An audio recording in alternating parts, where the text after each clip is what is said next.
Welcome, everybody, to another edition of Royale Masters King of the Hill. I'm Rich Slayton.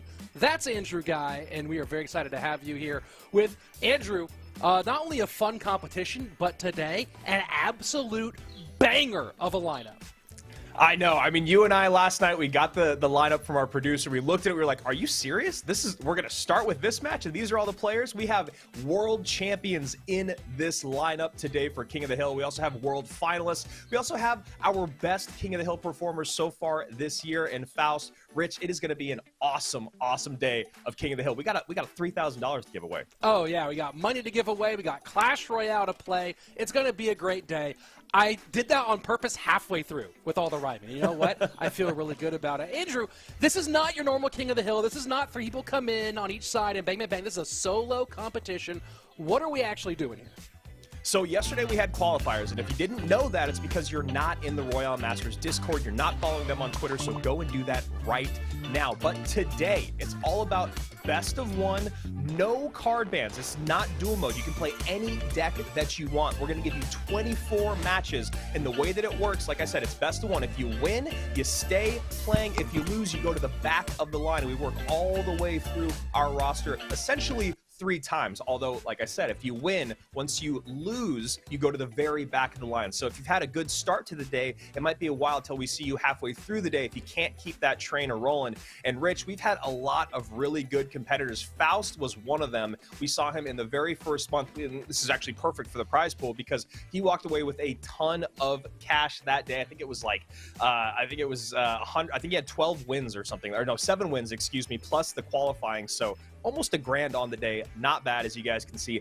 $3,000, $100 per win, and you get $75 just for showing up. Yeah, and you talk about that. The big mark we're looking for is for someone to go with 10 wins to take home that $1,000 on the day. No one's done it yet, but of course we have some players here. We have someone who's obviously very capable of doing it, but also some other absolute killers who are right in his way to stop him. So let's take a look at our lineup because, oh my word, we have not just 1 but 2 world champions. Our number 1 seeded player, Mohamed Light, and number 8 there at the bottom.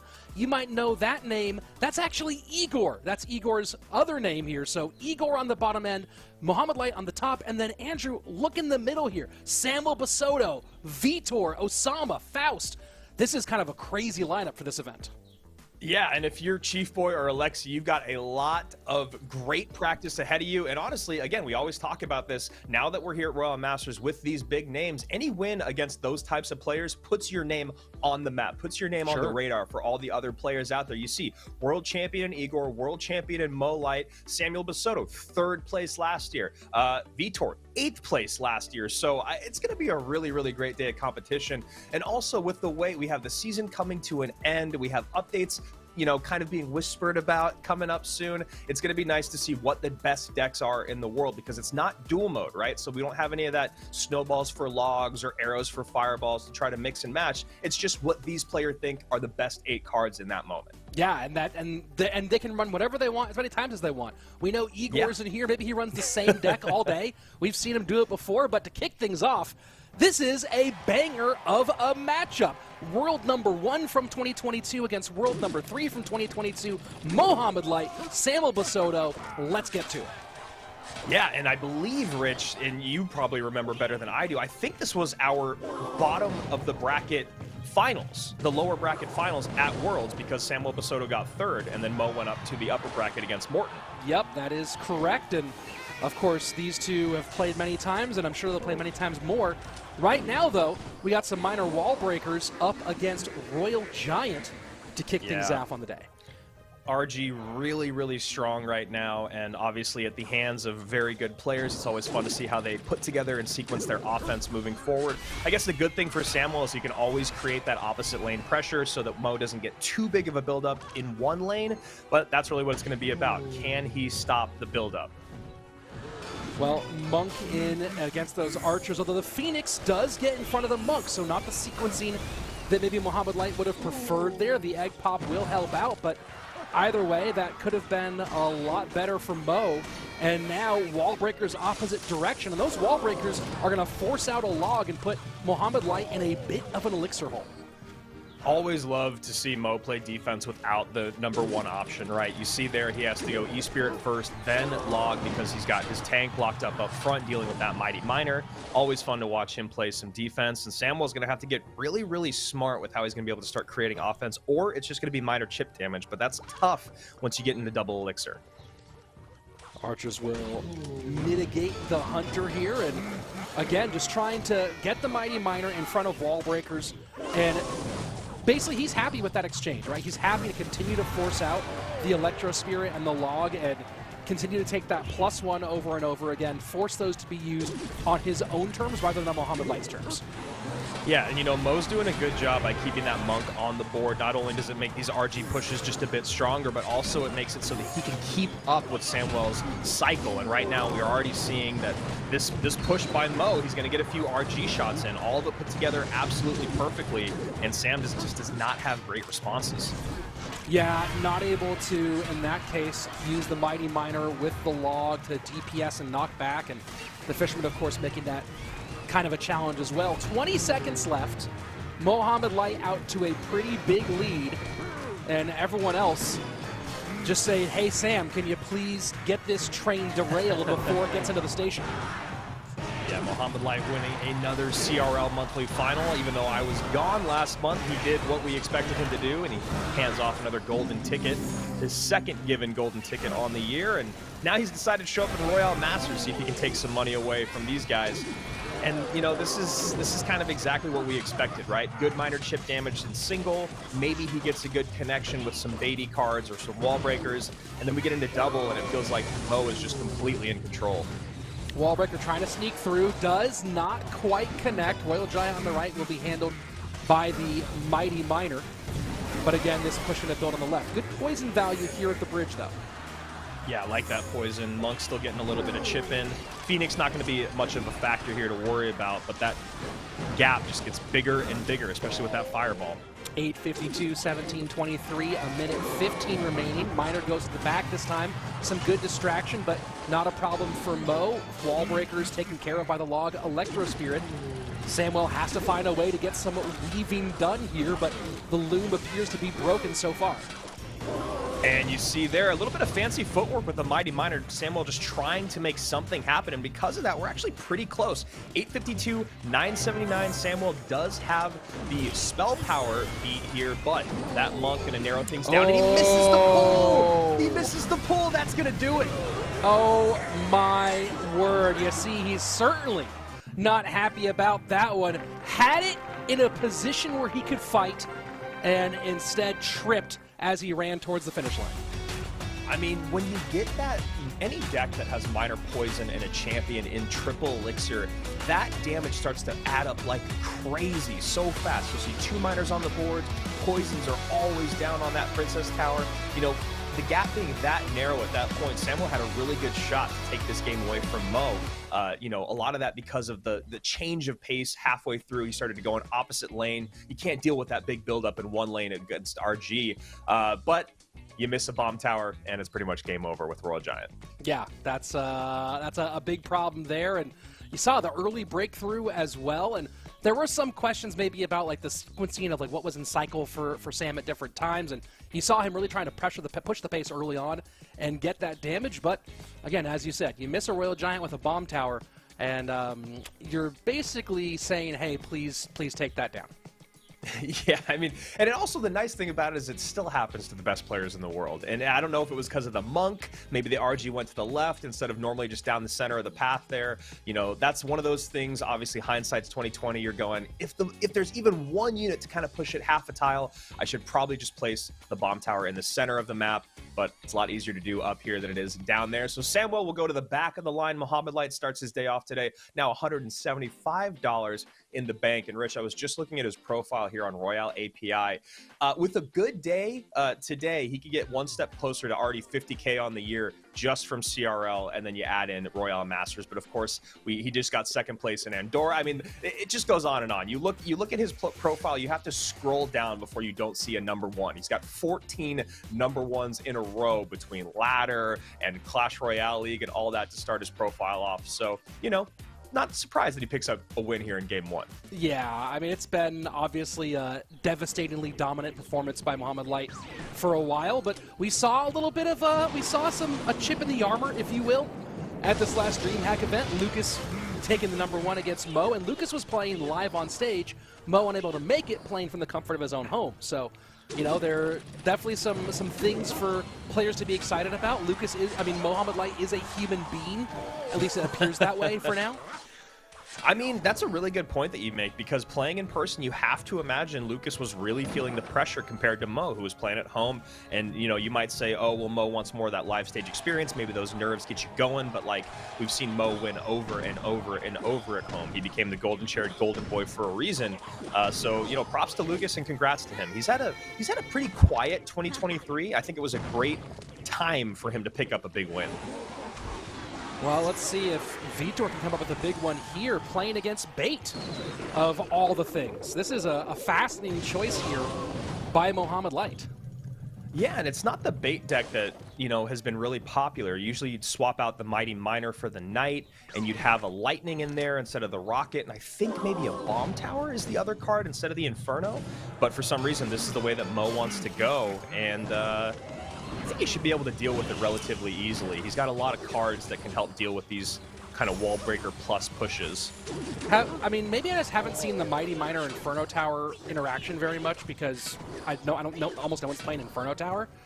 But I did not expect the beam to, like, follow him underground. It felt like Sauron for a moment there. Yeah, I mean, Mighty Miner, it really is we see the nerf most likely coming in, most popular champion in the game right now, and Inferno Tower is a really strong counter. I mean, it is a -1 trade, but also then it's going to stay on the board, and like you talked about, Rich, that interaction, it's really just a straight-up counter, and man, when Mo starts cycling rockets, even I get nervous. Yeah, and in double, too. We're not even into sudden death overtime. Early rocket cycles out of Mohamed Light, but we've seen when that's necessary, right? That's, I think, when you start talking about the upper echelons of Bait, understanding the matchup and recognizing I need to start getting rockets on that tower before we even start seeing red on the timer is absolutely critical. Yeah, and you saw right there, Mo goes, okay, send everything that you have at me, because I just rocketed, and I'll be able to defend pretty easily. I'm just going to get that Inferno Tower up high, Goblin Gang down low, and we're in a great spot. And now he's going for the double send. Wow. It's so aggressive, but it's so smart. And, you know, I know people give Surge TS a lot of crap for his posts, but I actually love his posts. I really do. And I think the one that he just made recently about like a bunch of tips to become like a next level player, Mo is always doing the things that he's talking about. Getting hyper aggressive when your opponent starts to get a little comfortable, changing up your offenses, changing up your defenses. And right there you see, I would have never gone Rocket Barrel that early on. And I mean, there's many reasons for that, but Mohamed Light, no qualms with it. 9:25 to 19:37, just over 90 seconds left as Mohamed Light tries to expand this 1,000-point lead here and keep these logs if he can. And you see Vitor trying to figure out how to not play log on defense if he can in order to have it help out on offense and get both the chip and maybe the princess here. But unfortunately, it's not working out well for him so far, although that's a nice bit of ground gained by Vitor. Yeah, good ground gain there. Mohamed Light looks like he was a bit distracted with this battle going on at the bridge, and he did keep his princess alive, but like you said, Rich, he just gave up a bit of damage there. Minor Poison coming in, doing a good job with that Goblin Gang. We'll see if Mo decides to reassess the situation and maybe start to play Knights defensively to catch those miners, but not really going to matter. One rocket away. What a fascinating set of wall breakers that was from Vitor. Its only purpose was to protect that Musketeer and try to get her more involved in that bridge fight, but it's not going to be enough. The rocket cycle is relentless. Log will finish things off, and 2 up, 2 down for our defending world champion. You know, it's crazy, man. You and I have been doing this for a very, very long time, and a lot of the times when I'm watching Mo, I kind of just want to be quiet and just watch him play. Yeah. Because he's just so good. You saw there, he immediately recognized this Inferno Tower is going to be the bane of Vitor's existence. No matter what he does, the best he can ever get out of me is minor chip damage, and then a poison if he wants to spend 7 on the back end, plus what he has coming across the bridge. But it's 2 games in a row we've seen his opponent go Miner plus wall breakers, and Mo just has all the answers. Yeah, you know, it's interesting. Miner wall breakers is designed to stretch you thin, right? Designed to catch you when you get a little bit out of cycle, when you get a little bit overextended, to pressure you fast and make you make mistakes. It's one of those ones where it's like, we talk about this idea of outplay decks versus matchup decks, and it feels like Miner wall breakers is generally an outplay choice, and you're using it against the guy who's least likely to fall into that pressure. So really interesting call there from these two guys to go back-to-back with that sort of call. Yeah, I think that's actually the perfect way to chalk it up, because you're looking for exactly what you're talking about, man. An overspend on defense, an overextension on offense. But we've watched Mo, even if he's down an elixir or two, he can always make it up with his absolutely perfect placement and timing. We saw it there. There was a push where we had Vitor coming across the bridge with, I think, a Musketeer, a Mighty Miner, and wall breakers, and then he went to the back with a Miner plus even a poison, maybe the poison wasn't there, but you saw the way that Mo did it. He had the Inferno up high, he dropped Goblin Gang in the back, and then he perfectly timed his Knight when the Musketeer was free shot on the tower, and it's just the sequencing. He never gets overwhelmed, and that's, like you said, man, wall breakers, you really rely on them to get overwhelmed. Well, next up we have one of our lesser-known players here, Alexi, trying to be got to knock off Mohamed Light, and Alexi is interesting in this conversation. He has a global tournament win in, I think, triple elixir mode, right? So he has a #1 finish in the global tournament. His best finish on ranked is top 700. But definitely one of the lesser-known players in this competition, in a really big opportunity for him. Yeah, I was looking at his profile yesterday, and I couldn't even really find his legacy. He's got like 7 other profiles, and I'll be honest, Alexi, I did not go click through your 7 other profiles. But I did get excited to see that, like you said, Rich, lesser-known player, great place to start building a name for himself, and, you know, most likely going to be a great place to get practice against some of the best, and the best in the world, as it looks like Mo is going back to Royal Giant. He's just sitting pretty top of that screen as our current king. Alexi getting some good damage in. Yeah, well, he's kind of on a little tear right now. He's qualified, won a qualifier for another event here in the Clash Royale scene yesterday, or a couple days ago. So he's definitely on a run and would like to complete it here, but taking a lot of damage here early against, once again, Royal Giant from Mo. Yeah, the double Fish Boy pull there gets the RG right up against the tower for Alexi, and then conversely, Mohamed Light's Fish Boy pulls away that giant skeleton, so the bomb doesn't really become a factor. Phoenix able to take it off the board pretty easily. And now that Mo knows exactly what he's dealing with, we'll see how he changes up his defense. And just a little slowdown here as Alexi is pretty low on elixir, and Mo should handle this fairly cheaply. Instead, that's smart, sees the Zappies not in cycle, but goes, of course, right into a mirrored set and doesn't have the elixir to get them off the board. Yeah, Mirror, it's fascinating, right? How popular it's become because of the strength of Goblin Hut, and of course this deck that we're seeing, there's been many versions of it, the Royal Hogs Mirror deck. You know, we'll see what happens when the Goblin Hut gets a nerf, and we'll see if Mirror actually exists in the meta still. But as of right now, you know, it definitely saved Alexi there. Although I don't understand the low cycle Fisherman, Rich. I mean, he's trying to get the other Princess Tower involved in the DPS. But I don't know if that's the move when you have your tower that low damage-wise. So, you know, there are reasons for it if we're able to get it burnt quickly enough, but that seemed like maybe not the best time. But take a look at this here. Pig's going to break through. Yeah. The prediction arrow's a bit early, so the skeletons come out late and take care of business. 1344 to 787 as we go into sudden death overtime. And Mo doing what Mo does, getting early dual lane pressure off the back of that Fisherman. Yeah, and that lightning was actually just so nice. Wow, already back to another lightning. The first one catches a giant skeleton, a flying machine, a mirrored flying machine, excuse me, and one of the piggies.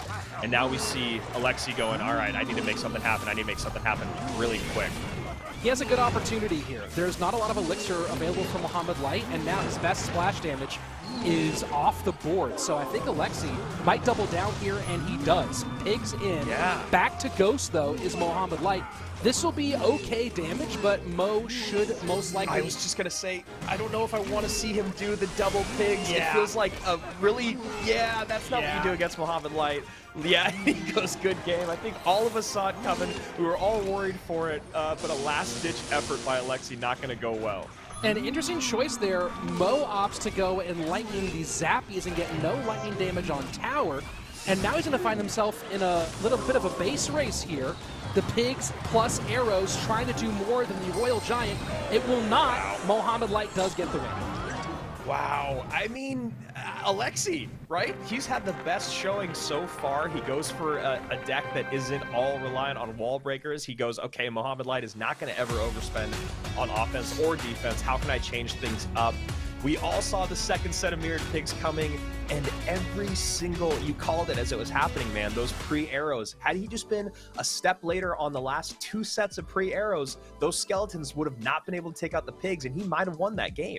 Yeah, it's the pre-arrows a couple of times, right? Just getting a little early there. But if you're throwing mirrored pigs into a healthy Ghost Fisherman and knowing that there's a bunch of cycle cards there to shut that down, the mirrored pigs was definitely a horse to the barn syndrome, right? You're like, I see there's a chance. Let me see if I can get through the door. And then it's like an elevator where the doors are already shut and the elevator's already going down. Just save your hand, dude. You're going to lose it in the cut. Yeah, lost his arm there is Alexi. And that, again, is the poise of Mohamed. I mean, you guys are just going to hear us talk about him all day, just like we do on the CRL If he loses, we'll stop talking about him, all right? Exactly. But the poise, right? We all knew the arrows were going to come in, and I've been in those situations where, especially against a deck like this, I play bait cards a lot. The pigs are coming down the lane. You know arrows are going to come down, and I always drop goblins. I always drop a goblin gang. I always play my archers too early, whatever it is. Mo having the wherewithal to wait and go, look, maybe he doesn't play him, and I just lose this waiting game, but he knows his opponent has to do it, and he just holds those skellies. It's something that small, Rich, but it's so impressive to do it 2 times in a row with your back against the wall. And let's go ahead, jump into the game, and thanks to everybody who's watching here on YouTube. I see some of the Clash Royale regulars, Omotayo, DeFlop, a lot of people out there having a great time, and thanks for coming and being a part of this wonderful Royale Masters broadcast. If you haven't yet, subscribe to the channel because there is really fun Clash Royale content coming throughout the year right here on this channel, this event and more that you can participate in. So make sure you hit that sub button. And I think today is a really great indicator of like what this league is all about, what Royale Masters is all about. You know, obviously when King of the Hill, it was the very first time we did it a couple months ago. Maybe it takes a couple months for the pros to catch on or get as interested. But you look here today, like we said, 2 world champions, 4 world finalists. This is one of the best places to get some reps in that is not CRL. I mean, it's kind of wild here. The lineup that we have, and also kind of wild to see someone going minor wall breakers. Now it is the MK Prince deck, which is a totally different situation. But this Prince is going to run into a lot of problems between the Zappy's Tombstone and, of course, that Skeleton King. And you know what? I'm going to talk about him again. I'm going to do it. I love that he just keeps changing up his deck. He's just like, you know what? These are all the decks that I think I'm good with. Let's go see how good I am with them. And yes, Bats into a Mother Witch is going to be a challenge for Osama here, who sets up with his Royal Ghost in the opposite direction. This will be curious to see what kind of game he plays against this Mother Witch, as he does have the Bats can be so valuable here as long as it doesn't feed that one card. Yeah, and usually, Rich, this deck has either arrows or zap, most likely going to be arrows, so that Mother Witch is going to get a ton of value. And Mother Witch, I think, is still one of the most fascinating cards in the game because every now and then, I think it was Trainer Luis maybe, every now and then you'll see someone talk about how broken she still is, although it does seem like the balance is exactly where she's going to land. I still hate playing against Mother Witch because I'm a bait player, and you see right there, those piggies piling up and getting great damage in. Yeah, that was a rough one. And you saw Osama, I think, feeling like the Mother Witch was going to go to the #1 spot in front of tower. So with the minor there, but not able to connect as Mo went Mother Witch high. So here we go, 25 seconds left. Lead opened up by the Pharaoh, 25-62 to 1992. and recognize how he's playing. Arrows is the card, okay? So I'm going to play Zappies in one lane right next to my Princess Tower. Mother Witch, she's always on the board. As long as she's in cycle, she should be on the board, and that's exactly what Mo's doing. Look at that. How often do you feel comfortable piling up Zappies and Mother Witch in one spot? Recognize your opponent's spell. And no RG plays yet from Mo, just content to play defense and get pigs damage the opposite direction. Here we go, now finally drops it. A scary push coming across the bridge, Rich. Yeah, that's a real problem. The Prince is going to get a lot much damage here, but not before the RG does a bunch of shots. 10-18, and then now you're going to have Zappies. Mother Witch should not be far behind all of this. And so the Bats can't really get involved in the conversation, and the Archer Queen just ends up being a non-factor. I mean, he's got a couple cards that really can deal with swarm units, but when they're across the bridge, they've got no help at all. So you see there, that Skeleton King ability, while the Prince did zero in on the Skeleton King, the ability from the Skeleton King was massive. The log has just been shutting down any hope of Wallbreaker trying to sneak through, and this deck is so good at clogging up the lane and then letting the Wallbreakers, like a Plinko machine, try to pinball their way through to the tower, and Mo's been doing a great job of just managing that possibility and shutting it down. And here he's going to go and open up our day. Yeah, with a pretty easy 1, 2, 3, 4 to get things kicked off. Yeah. I mean, just the recognition. All right, this is the matchup. This is the spell. This is how I abuse things. I always protect my Mother Witch. What do I protect my Mother Witch with? Zappies every single time, because that's where the miner has to go. Those Mother Witches cannot stay on the board, but the problem is you've got to get that miner to get a hit in before the arrows are going to be a factor, and Mo just wouldn't let it happen. You saw at the end there, 2 Mother Witches, Zappies, RG, Skeleton King, like piggies on the board. This is one of those days where I watched the best player in the world play a deck, and I'm like, I can play RG. I'm good at RG now. Mini Minter tried to convince me to become an RG player because I had a great season with Mega Draft season, right? I'm a Mega Draft one trick, it turns out, and then he tried to kind of coach me through Mega Draft, and then he tried to convince me to play RG for a season, and I spent maybe 3 days, and I was like, I am a horrifically bad Royal Giant player. I'm never doing this again. Let me go back to Cycle so that I can make mistakes and then recover from them, please. Yep, exactly. I'm like, I need a deck that I can screw up with a lot and then still win, and RG is not that. So Mohamed Light still sitting at the top of our screen, already stacked up $475 on the day. Who's going to dethrone him, or is he going to be the guy that gets to 10?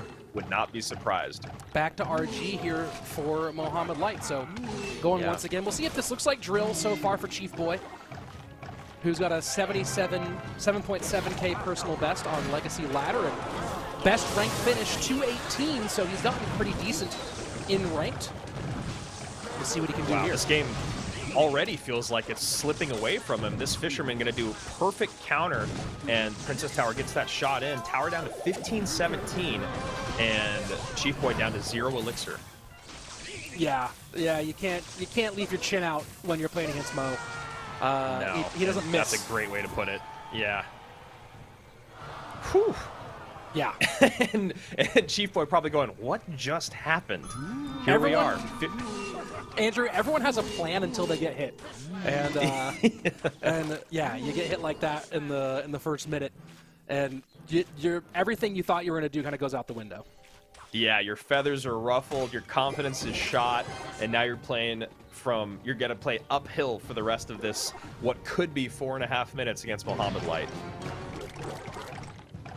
And just going to play in this lane is Chief Boy. But Fireball shuts it down. Magic Archer not really in the conversation. You got to know you're up against Fireball when you're up against this deck. Yeah, and even if it was Lightning, that still would have been, I think, a pretty value Lightning. You see Mo not be too shy about that. And then, again, look at that. Just the recognition of where Elixir is. I think he's got, I was going to say, I think he's got to play either Tombstone or Zappies into this, but it's going to be enough. And now the NATO trying to pull back here. Royal Giant will now make the right-hand side a problem. 9:03 remains, and there's still a healthy Skeleton King on the board to contend with. Cannon Cart's not going to get anything on the offensive side of the board, and things go from bad to worse for Chief Boy. Yeah, you know, AC always says if it's not working, just switch lanes. What's the worst that could happen? Well, the worst that could happen is that your lane that you're switching to is just as low as your as the one you started with. So, the drill, Rich, great call on the drill. I think you said it about 2 minutes ago. It finally comes out. Yeah, Cannon Cart Royal Ghost is going to be drill 99% of the time, I think. And luckily, I've played Cannon Cart Ghost drill enough to know that. So I was able to pick that one up. And the problem for Chief Boy, as he's seen, is the Mo knew it was drill immediately too, and knew the number one thing I can do here is make sure you never get a chance to play a drill on the offensive side of the board. And this was just pressure the whole time. And just piled things up.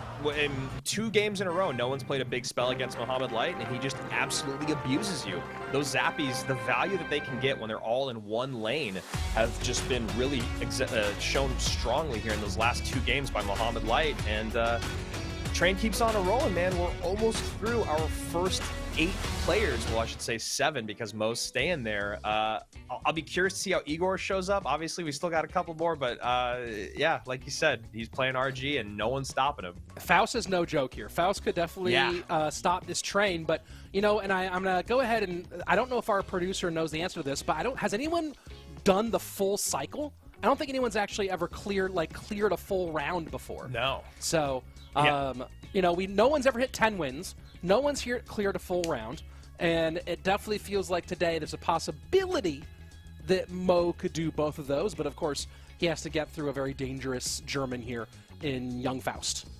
Yeah, Faust picked up 7 wins, not in a row, but 7 wins in our first monthly King of the Hill in March, and then last month, or I guess 2 months ago. Yeah, man, what is happening with my time these days? In April, Dominic was, you know, another world finalist, was able to pick up 6 wins. So Mo already at 5, and he hasn't been beaten yet. And he's really only played RG. And then the one time he played bait against Vitor, I don't really know why, but that's, again, his coaching, whatever it is, it was the perfect matchup. He had all the answers to catch the miner. He had the Inferno Tower.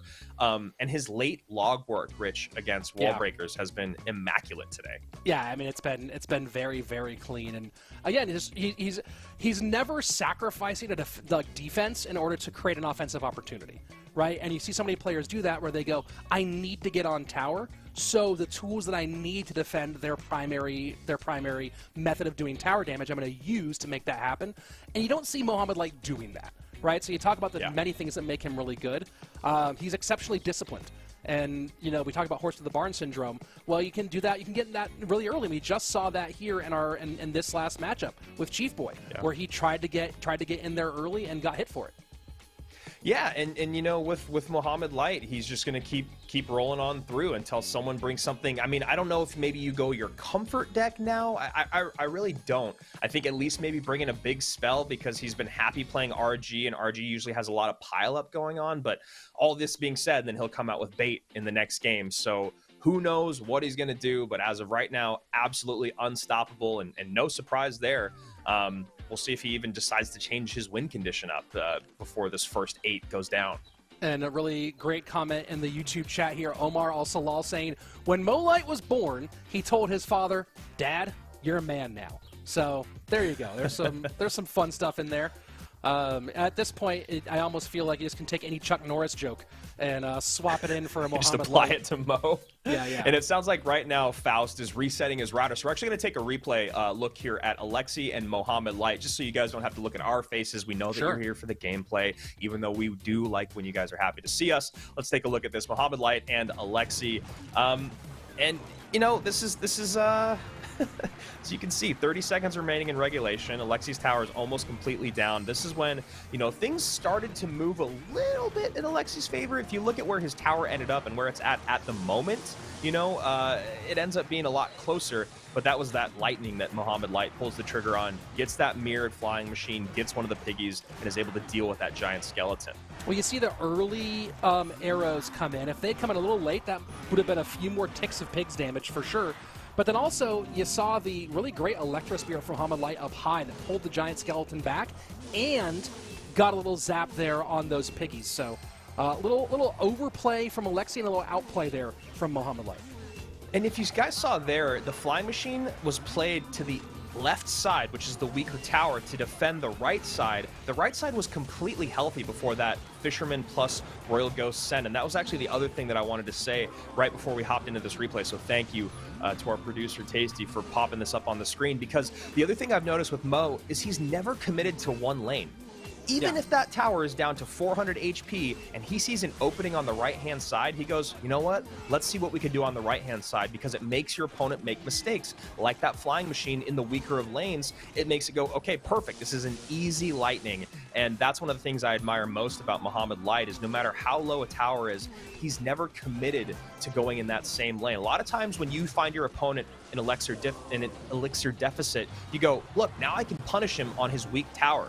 Mo goes, I'm just going to punish you however I punish you, and it's going to make you keep making mistakes. And that's, again, one of the things that the best players in the world do is they go, you know what? It doesn't have to be that tower just because it's the lowest one. I'm going to make you play uncomfortable for this full 5 minutes. Well, and we just saw there at the end that the going with the mirrored pigs into that same lane one more time because it was the lowest tower. You're going into a healthy Royal Ghost, a healthy Fisherman. You don't have Elixir to support a more aggressive push. I don't think mirror pigs are the play there, but if you are, go to the opposite lane where you have a stronger tower, then set up to defend in that same lane. Either way, going to 0 against Royal Giant when you're in that kind of situation, it's ill-advised in the first place, but that was just throwing good money after bad, which if you don't know much about investments, never works out well.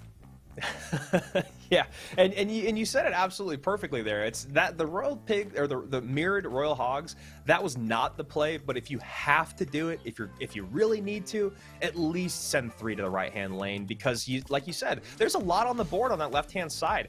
Mirrored Pigs can do a ton of damage, and while, like you said, not the play because that RG is going to come down on the left side no matter what, it's 100% not the correct thing to do to send 6 Elixir into a lot on the board. So Mohamed Light cruising on through, and here we go. Faust Router is ready to play, but is he?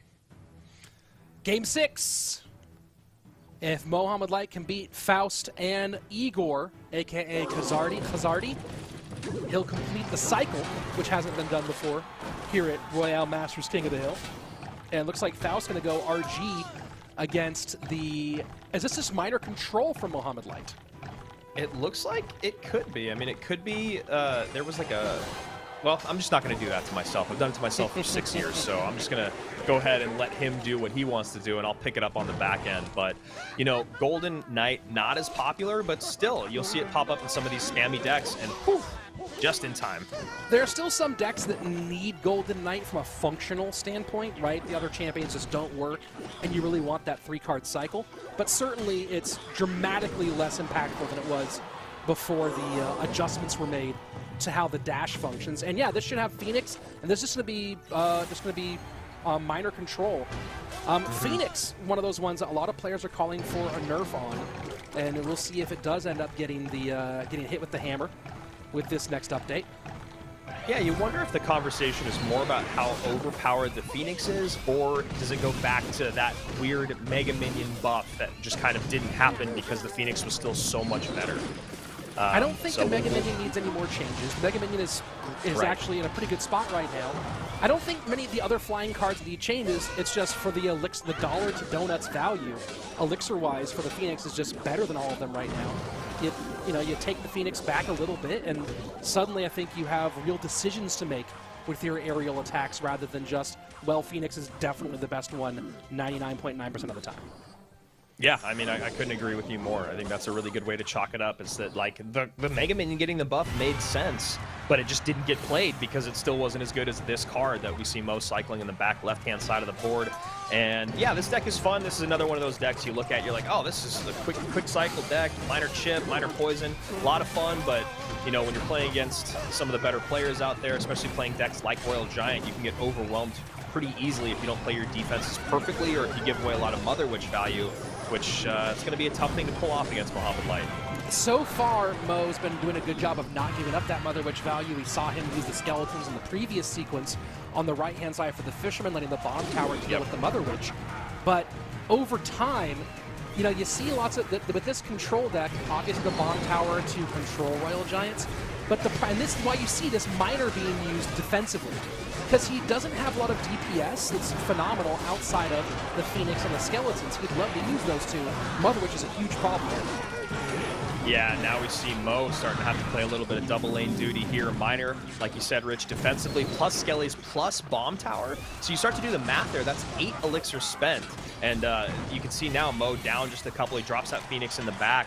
He's having trouble creating offense. And I think those defenses are going to get more and more difficult. Poison working on the right-hand side. At the moment, Mohamed Light does have the lead, but Faust starting to build here at the bridge. Royal Giant to the right-hand side. Mother Witch to the left. We see, again, Miner being played a lot on defense here because he needs this damage. Yeah, and you see it's also the Miner has to come out because the Skeletons can't. We keep waiting to see where that Mother Witch is going to come down, and then Mo goes to the other side of the board.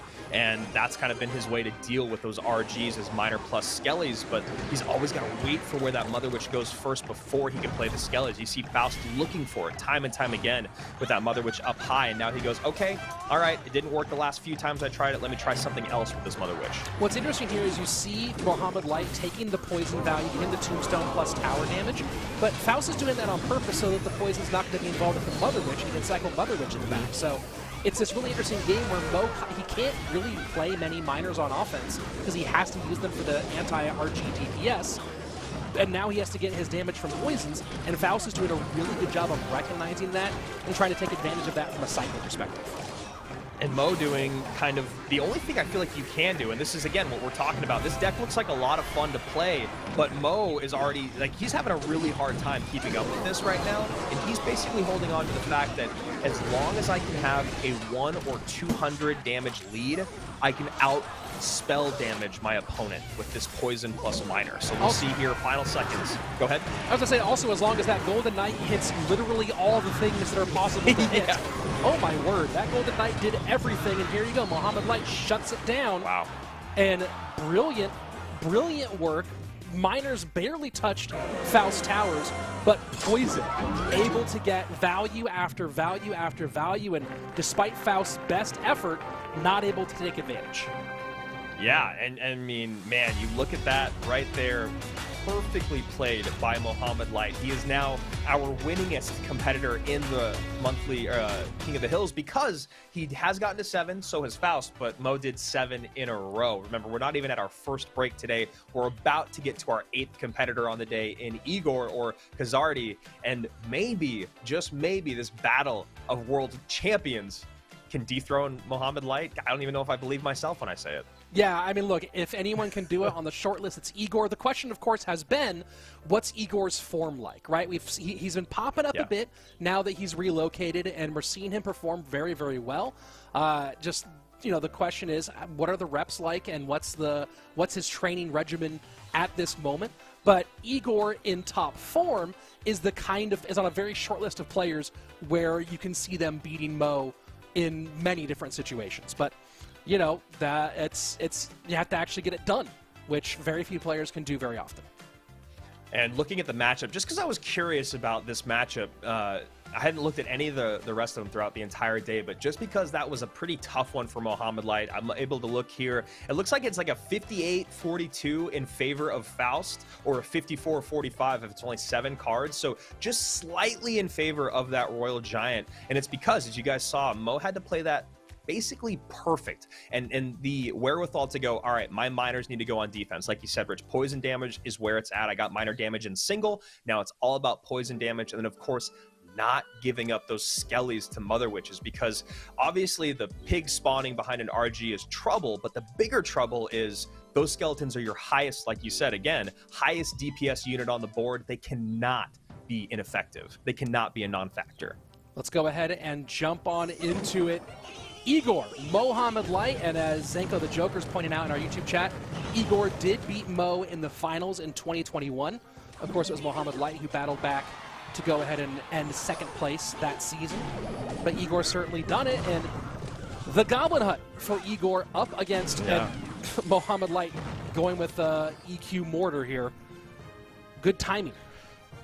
Yeah, I mean, we'll see if it's most likely going to be some version with Hog. We'll see if it's a delivery version or Mighty Miner or whatever it might be. There's the Mighty Miner, but there it is. And Rich, you're right. He goes Mortar against Mortar of God is the first words that Igor ever spoke to me, and I will never forget that. And I do see the legendary coach Jebba's in our YouTube chat. And he's going to give us, and again, there's always a discussion between what's the Royale API is always the pool of everyone data versus what's that matchup like when you're talking top 100 players. Jeb is saying that the Miner versus RG matchup is for Mohamed Light. So it just shows you that difference in perspective of, am I a regular player? Am I a top 10,000 player, a top 1,000 player? Or am I one of the top 50 players on the planet? Look, Jebas, you're overrated. Yeah. You don't know what you're talking about, man. What has he won, huh? What have you coached? Hog goes right to the Goblin Hut here to get it broken up. And then easy cleanup for these Spear Goblins. Yeah, I mean, and this is already just looking tough for Igor. So many ways for Mo to deal with the graveyard. He's got, you know, the Ice Spirit plus the guards to deal with that Mighty Miner. He's going to have to create some magic here, in my opinion. We'll see what Jebas has to say about that. Hog in. The Musketeers going to continue helping, and that's going to be a nice opening. And the EQ predicts the Goblins, does not get that Hog on tower, but man, that was just about there. And still perfect though, right? Because you're still getting tower damage. Now you don't have to deal with the Goblins. That Goblin Hut had to come up high, which is never what you want to do, to deal with the Hog and the Musketeer. So right now, Igor is just trying to find his bearings, and Mohamed Light goes, I'm not going to let you do that, man. The early damage is certainly important. We've all seen what the Graveyard can do in late moments in a game. But right now, it's the Mo show. Absolutely. And there's a perfect log. He knows that he's not back around to Goblin Hut. He was looking for the Goblins, gets the Ice Spirit, not really instead, but does get Hog hits. And now Igor goes, all right, maybe I have a chance now. Mo's doing a really good job of recognizing when there are or are not going to be graveyard opportunities on different attack and defend cycles. So you've seen the Earthquake is actually, in many ways, the best defense he has against Graveyard. And we've seen him use it both offensively and defensively without getting caught flat-footed. Well, the nice thing is the Earthquake plus the log costs as much as a Graveyard, right? It's 5 and 5 across the board. And if you sequence it or time it basically perfectly, as you saw in that last one, you're going to give away essentially no damage, and then he can play the guards up high, right? The last thing that Mo wants to have to do is play those guards inside of the poison range and on top of the Graveyard, because it's really the only way that Igor can kind of find an opening, if you will, in terms of his offensive pushes. So, you know, Mo doing all things correctly here. 1742, 2099. Igor goes back in for a GY. Hog, very healthy, protected by that Mighty Miner. Great cycle back by Igor. This Graveyard deck cycles deceptively fast for what it is, with the Goblins, the Barrel, and the Ice Spirit. But you're going to see a couple of big Hog shots here on the left-hand side. Good damage from Igor on the right, though, with 35 seconds left.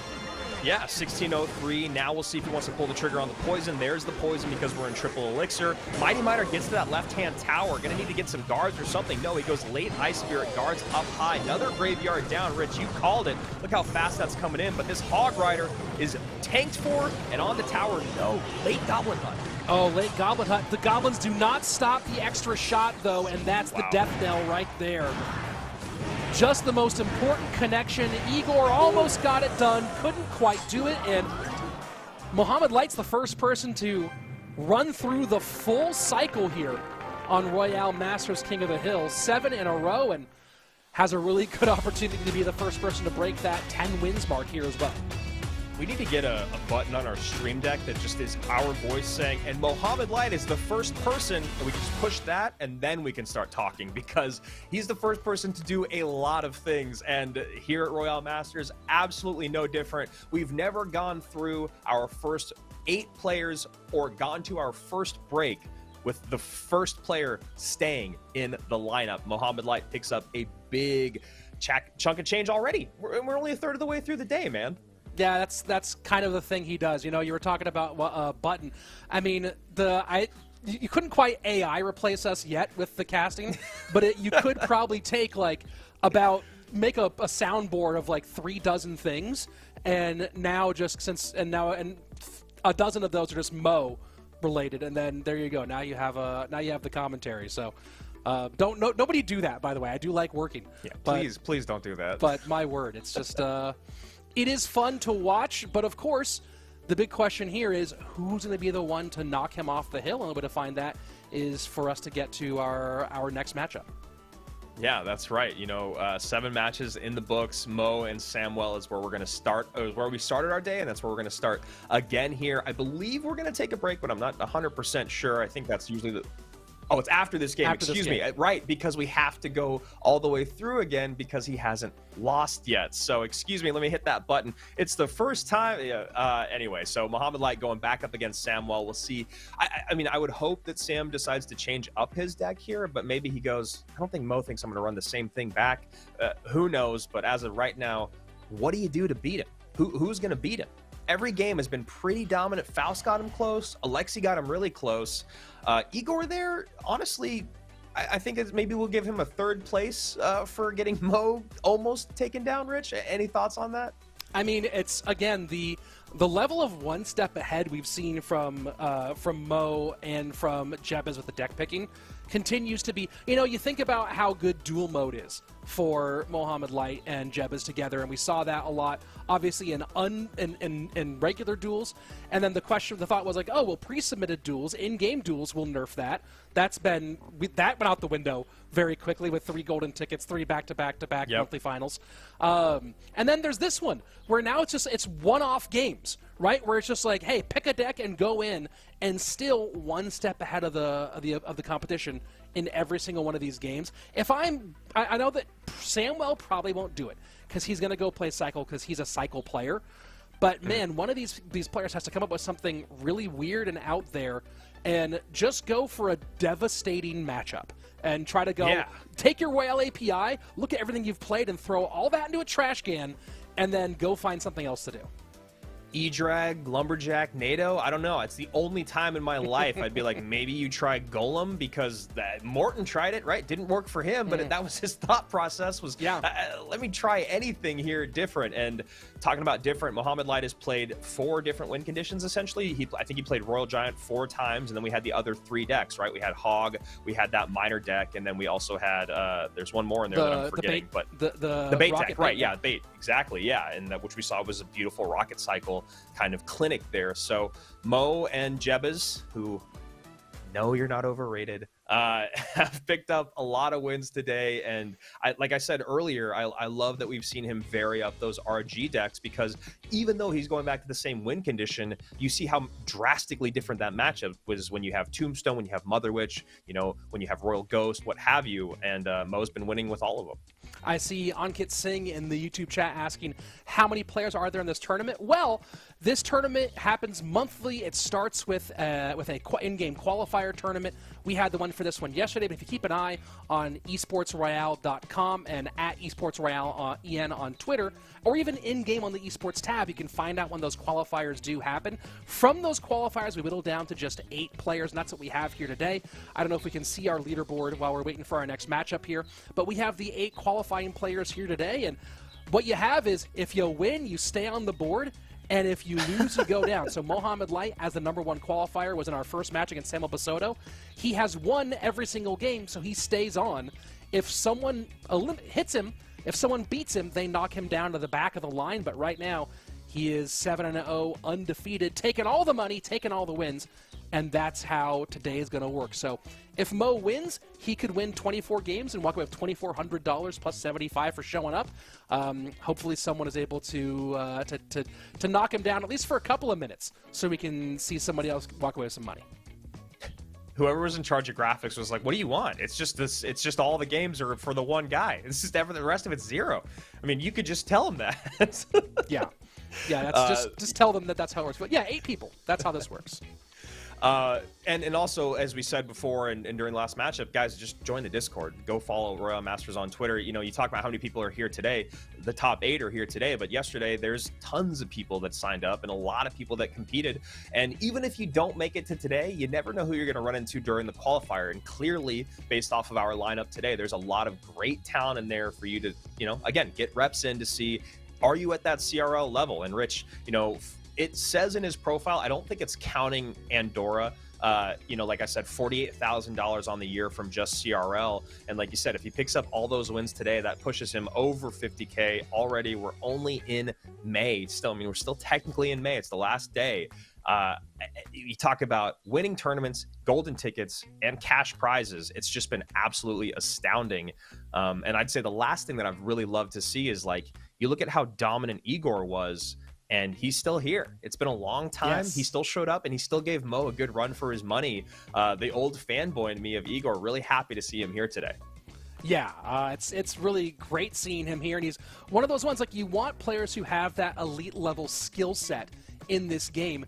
Just if we can, so we can mix things up a little bit. But you talk about that on top of it, there are very few players who enter that pantheon of all-time greats. And you put in his latter performances, what he did at World Finals in 2019, his overall resume.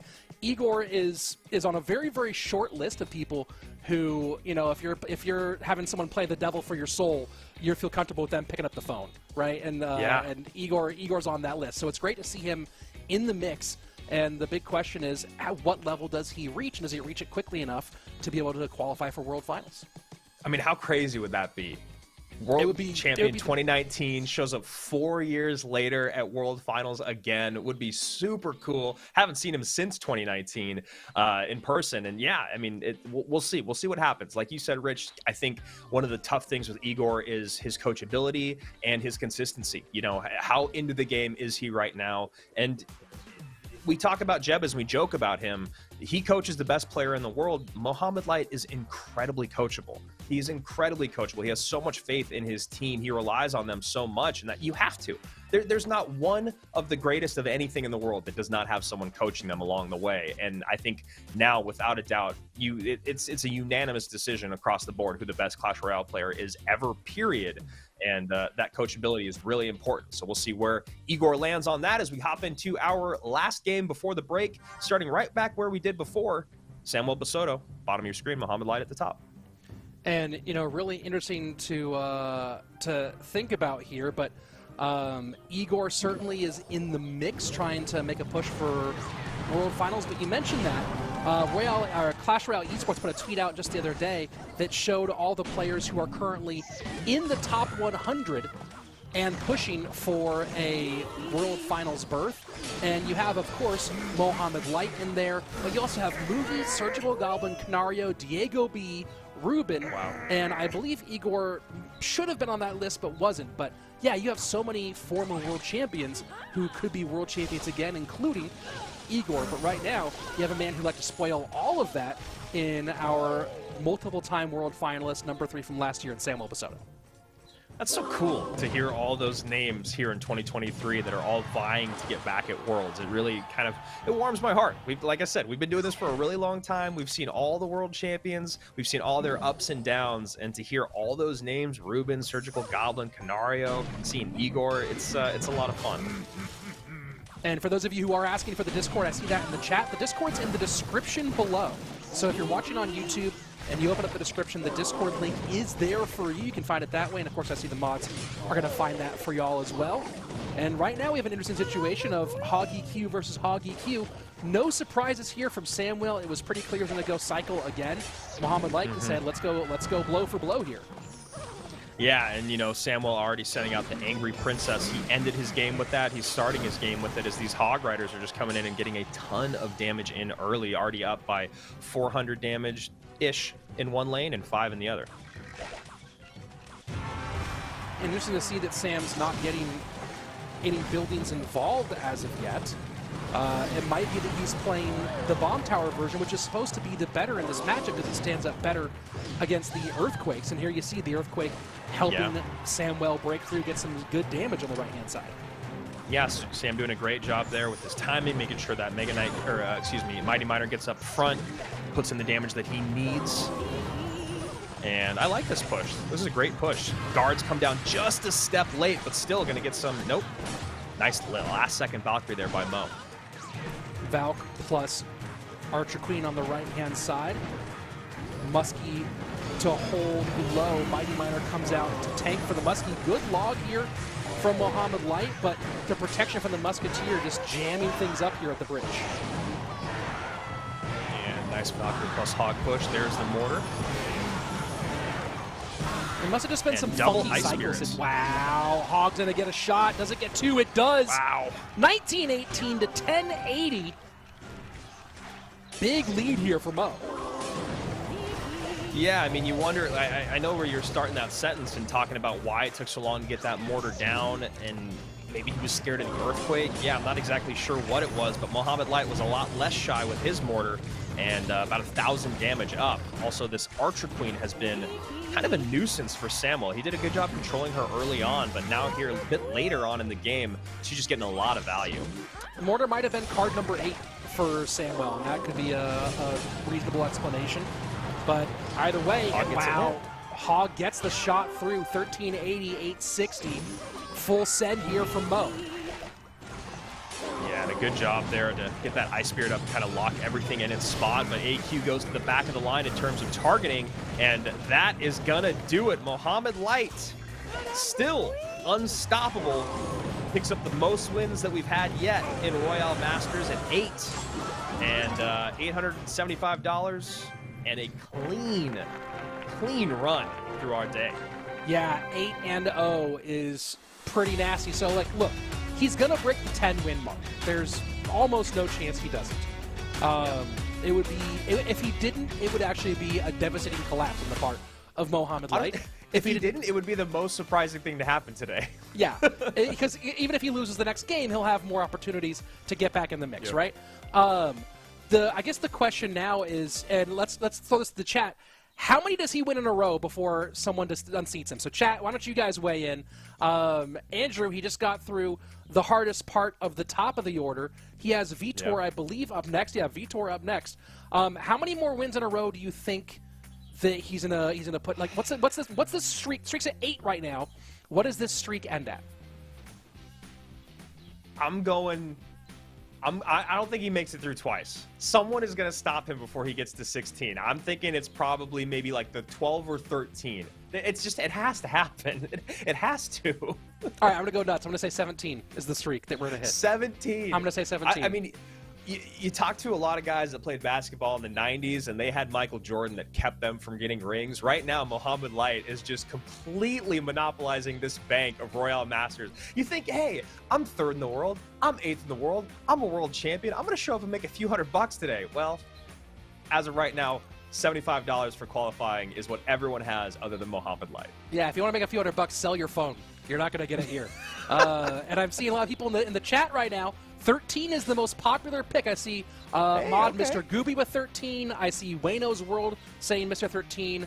I see Omotaya with 13. A lot of people saying 13, 12. And I see now a couple people, though, calling the clean sweep. Mohamed saying 24. No Cody way. Dodd No saying the full 24.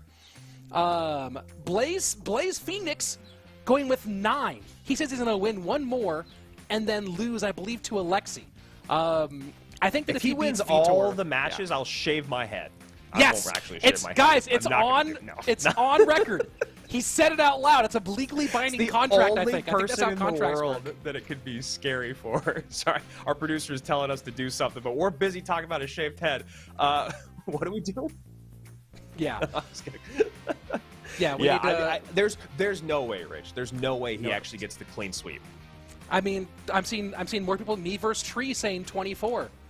People saying 20. I see Data saying 23. I think 13 to 15 is probably the best. Like, if I were to be a Vegas odds maker, I'd say 13 to 15.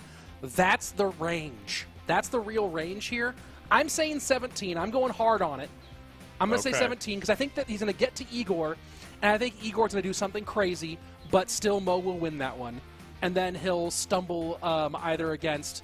he'll beat Sam and then maybe throw Vitor a bone by playing something crazy and giving Vitor an opportunity to beat him. Who knows?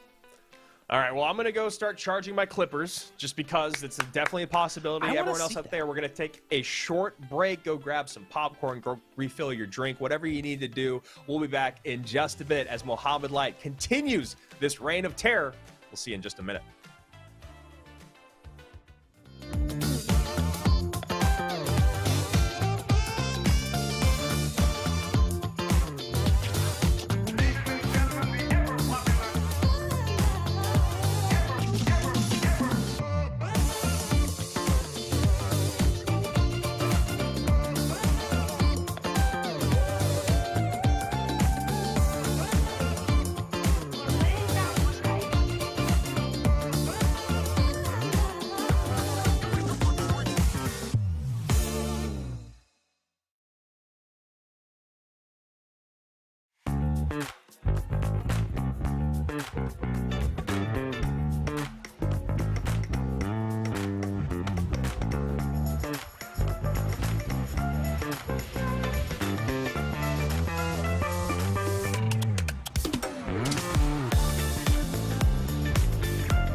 Welcome back to Royale Masters King of the Hill, the competition where you can participate. Of course, for you, it's next month. This month, we've already got to our top 8 as we have 8 players who qualified trying to stay on top of the hill, stay in control, and the more you win, the more money you get. And Andrew, for those of you just joining, who's winning all the things and getting the money? Are you talking about just in the game of Clash Royale? Well, it's Mohamed Light. No matter what competition you go to, it's just him. You know, we said that we finally saw a bit of maybe he's human by getting second place somewhere, by not getting first place in a competition. But at least in this competition, as you can see, our leaderboard, a bunch of goose eggs, a bunch of zeros all the way, even from world finalists, Basoto, Vitor, and Igor. Mohamed Light has been untouchable today, and even our producer was talking to us during the break, just saying, you know, it's so impressive. Even as someone that doesn't know this game inside and out like us and probably you guys watching, he can still recognize he's doing it with any deck, any version, different win conditions against great players. And, you know, anyone can qualify, but apparently no one can win today, Rich. No one can, Well, although no one other than. No one other than Muhammad. Well, the winning comment so far on the day, Camilla just joined us in the YouTube chat, who's asked, how many legendary cards y'all have? I have 2, the rainbow ones, the Digger and that Girl Rides Goat. So, which might be the best way. Girl Rides Goat. That Girl Rides Goat. It's that Girl Rides Goat. That Girl Rides Goat might have to be how we describe Ram Rider from now on, because that's the greatest way it's ever been put. That Girl Rides Goat, man. Oh. I could not be happier. Thank you, Camilla, for that great moment. And now a completely different look, it looks like, from Mohamed Light, as Vitor is going to Piggies early on. Yeah, Vitor going Pigs. We'll see if he goes Mother Witch or Mirror in this matchup. Of course, seeing the Ice Spirit and the Goblins, he might be happy to have Mother Witch. He could be playing the combo variant as well.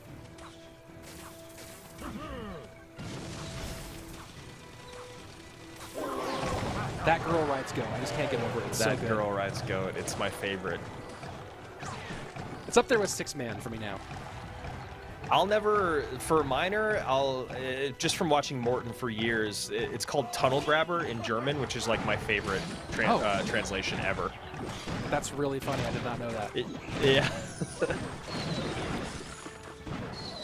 And Musketeer does a good job of holding Stalwart with the cycle cards up front, running the little bit of interference, and here you go, defensive drill to pull these Piggies. Drill plus Bomb Tower plus Fireball plus Ice Spirit Log. This is going to be a difficult way for, you know, if he's playing the Mirror variant. Yep, there you go.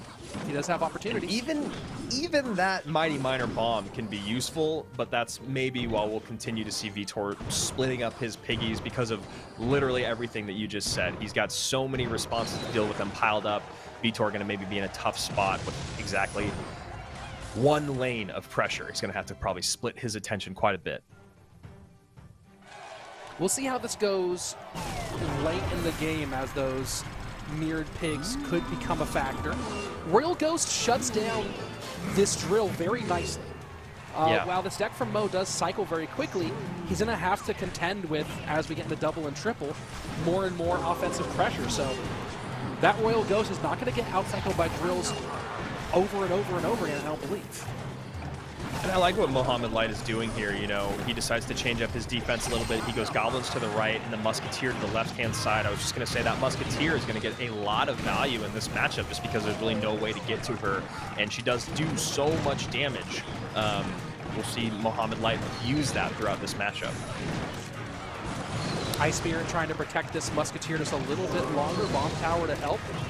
No defensive drill play here, instead Fireball, and there's just always an answer for those pigs.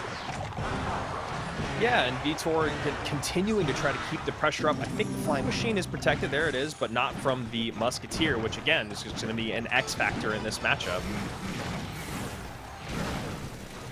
Zappy's split to defend the left-hand lane, but still work along on that right-hand side, anticipating the Mighty Miner switch. Bomb Tower set up early here. Needs to contend with this Flying Machine, does Mohamed Light. Perfect Ice Spirit there to get that Royal Ghost off the board, keep the Bomb Tower relatively healthy. Fireball in, now Fireball plus Piggies, but you know Mohamed Light's ready for it. Second Bomb Tower comes down. And that Musketeer with the Goblin's protection will handle the mirrored Flying Machine. Vitor's pulling out all the stops here and just not able to find a way through the layered defenses of Mohamed.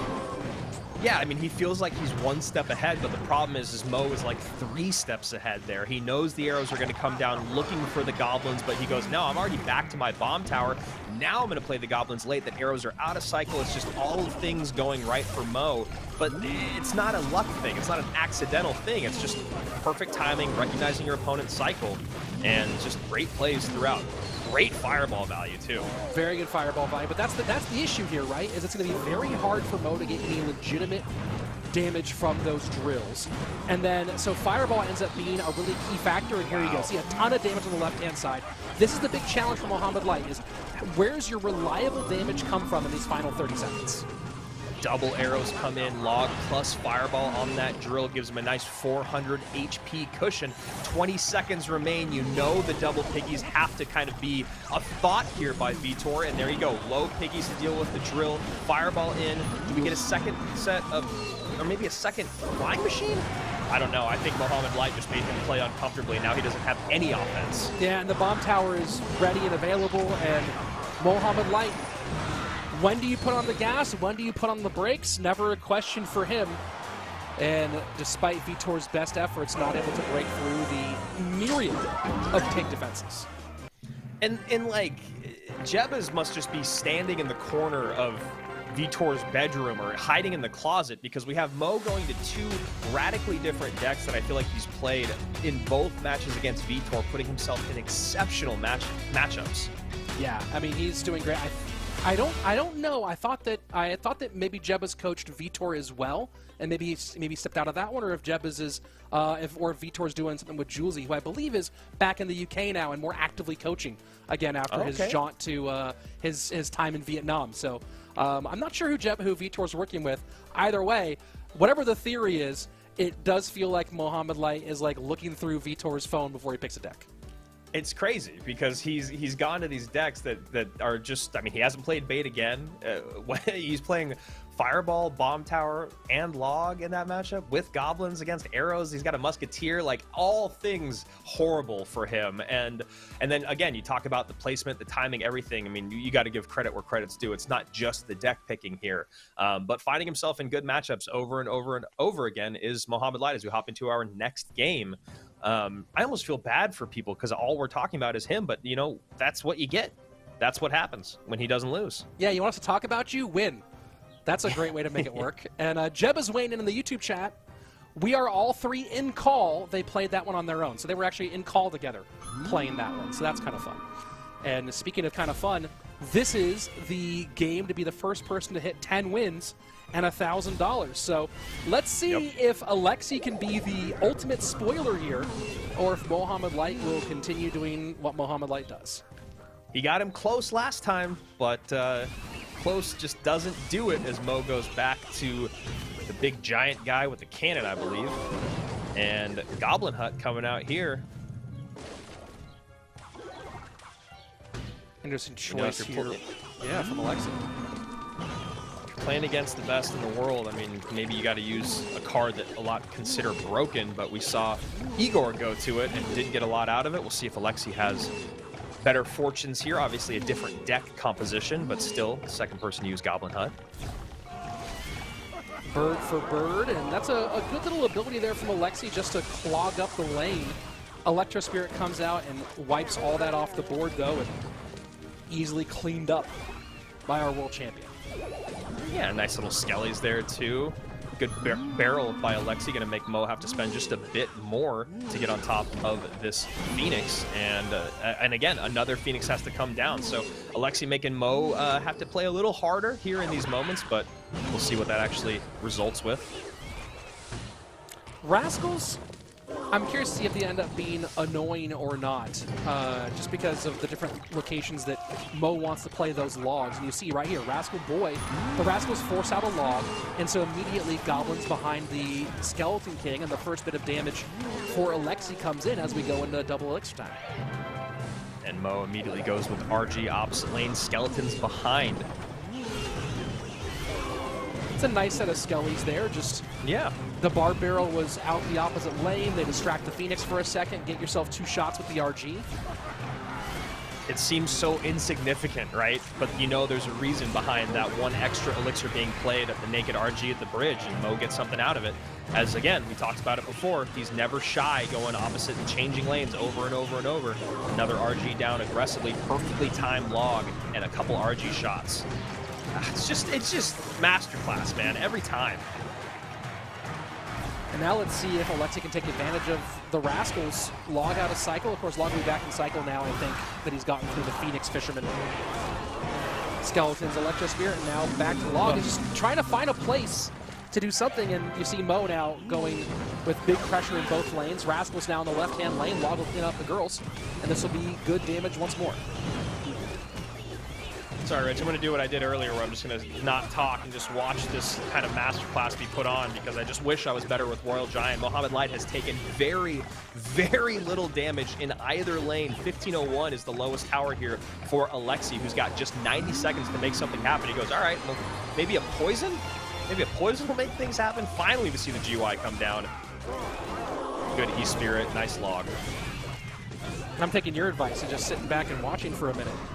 And you see Alexi gets decent damage there, Rich, but now you see this massive counter push coming across the bridge. He'll get some good damage here, though, against this Royal Giant because of the sequencing forcing the log out early. So Alexi with some opportunities.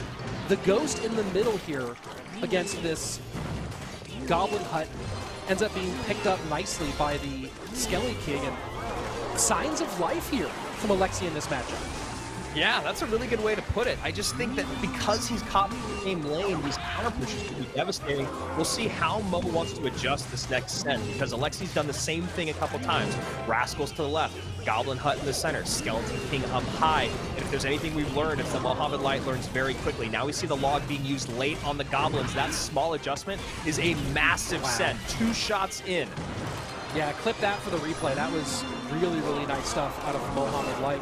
And here we go, defense against this Graveyard, which is probably the deciding push here for whether Alexi has a shot or not, and not much from it. Trying to keep pressure on at the bridge, trying to cycle his way back to a Graveyard, but he's going to hit 5 now, so at best he gets an unsupported Graveyard opposite direction. Yep. Easy cleanup there for Mohamed Light. GG. Whoa! No, Did not good. speak too soon. The E-Spirit looked like it was going and doing nothing, but gets just enough in. And yeah, I mean, Rich, I know I cut you off, but I know what you were going to say. Mohamed Light picks up another win. Yeah, I was going to say that, and that was nearly, I mean, I nearly cursed that one. And I've done the Caster's Curse many times. That would have been maybe one of my worst ones if I'd hit that one. But thank you, Mohamed Light, for defying all bad juju and keeping the win there. Up to $1,000, 10 straight. I mean, we had a feeling he'd probably break the record of 7. I didn't know he was going to do it while not losing at all on the day. Still perfect run is Mohamed Light. And I mean, our producer is impressed, but I mean, now I'm even impressed. And I feel like it's hard to impress me that much with Mo anymore, considering he's our world champion. But 10 in a row, best of ones. That's really hard thing to do. That's really, you think you just get caught flat-footed once in 10 games in a row. Let's go ahead, let's look at the replay here, because this was such a really wonderful sequence from Mohamed Light. And you're going to see the way that we were talking about the issue of the log. Where does the log go in these conversations? And then we're going to see as the Royal Giant's going to come down behind this push. I think this is the correct one. Well, so there he did get the log available. Now, the Royal Giant comes down. He's cycling through very quickly, uses the Fireball and the Fisherman to worry about that Goblin Hut, and the log back again one more time. So log gets Rascal Girls out early in that conversation, and then comes back down again and gets the Goblins out, and not worrying about it as far as the Goblin Hut. And that was a significant chunk of damage that Mo got, letting the Fireball and Fisherman focus on the hut rather than the log. 3 full cycles just in that clip you guys saw. We saw 3 separate logs come out. And the other thing that I love about his adjustment, Rich, is he doesn't go, okay, what do I need to change on offense to get damage? He goes, what do I need to change in this entire game to stay where I'm at and get damage? So what does he do? All the things that you're talking about, great cycles up high, gets that second log down for the Goblins. But as soon as that second log came down and as soon as his offense kind of started to die down, what do we see? Phoenix and Skeleton cycled right on top of that weak Princess Tower. He's just ready for it. The worst case that happens is that Phoenix and those Skeletons don't defend the Graveyard, but that means they're up higher stopping what's at the bridge. So it's just that sequencing, the wherewithal, knowing what's coming even after you decide to maybe leave your chin out, if you will, by not having a log. But he's already there. He's already figured out what he needs to do next. And that's the other thing I love about the way that he adapts and evolves his gameplay is he goes, all right, this is what I need to do to get damage. But if I don't have that on defense, what do I need to do to replace it? And all those things happening in a matter of seconds. And like I said, 3 full cycles in just that one clip we saw. It's beautiful. Yeah, it was very, very well done in 40 seconds. right? 3 full cycles in 40 seconds. The log was there, and that was the question there, right? Is like, is the log going to be there when he needs it consistently? And managing the cycle well, the log was there consistently for it. And now talking about consistency, first person to break 10. I mean, now every win from this point is continuing to set the record here for Royale Masters. First person to $1,000 overall. So we'll just see how nasty will this record be. A lot of you in the chat chose 13. You who chose 9 didn't age well. A lot of you chose 13 in the chat. We'll see if that hits. I went with 17. Andrew, I think you called like 15 or 6. You called 15. I was saying 12 or 13 is what I was saying. 12 or 13. Yeah. All right, so we got a few more to hit there. But I don't know. And those of you who said 24, yeah, keep on. Just let those chips ride, and we'll see where they come out. Now we move on to Osama, who, though some of you might know, Osama has a top 10 finish in ranked, had top 10 finishes in old school ladder. A really, really talented player. And we'll see, though, if he's someone who tends to play decks that are not super popular in our current meta. He can play the current meta stuff, but we'll see if he has something a little bit different in store for Mo. Maybe he brings out that girl rides goat and gets a win. That's what I want to see. Maybe it's time for the Ram Rider. Maybe it's time to bring Camilla out here, because people that actually know this game in and out, they can't seem to pick up a win. So maybe we just need some crazy innovation. Maybe we need a deck that's all legendaries, a no spell deck, an all spell deck, whatever. I mean, none of those are going to work. Nothing works against Mohammed Light, but we just need something. I don't know what it is. I mean, I said before, maybe you just go to your absolute comfort deck. Maybe it's something like, I was going to say Expo, but with how much Royal Giant he's played today, Expo was just a disaster. And then he also went to Hog EQ. So I just, you know, your guess is as good as mine. That's why I'm up here, and that's why you guys get to try to win one match. Yeah, Lava clone, or 3M. Clone. That's what I want from Osama right now. Lava Clone against Hog EQ with Valkyrie and Bomb Tower, no Firecracker, and no delivery. E-Giant. I'm going to build the decks here. Okay, so it looks like E-Giant, and Mo's probably going to go right back to Royal Giant. E-Giant Bomber. And, you know, it'll be...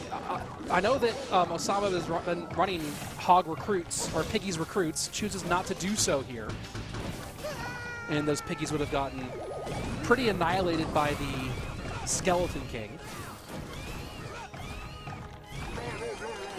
It is going to be the Tombstone version, so Mo has a good building here to distract the aggressive Royal Giant, knowing that the worst thing that can happen at this moment is if he lets his opponent pile up a push behind that E-Giant.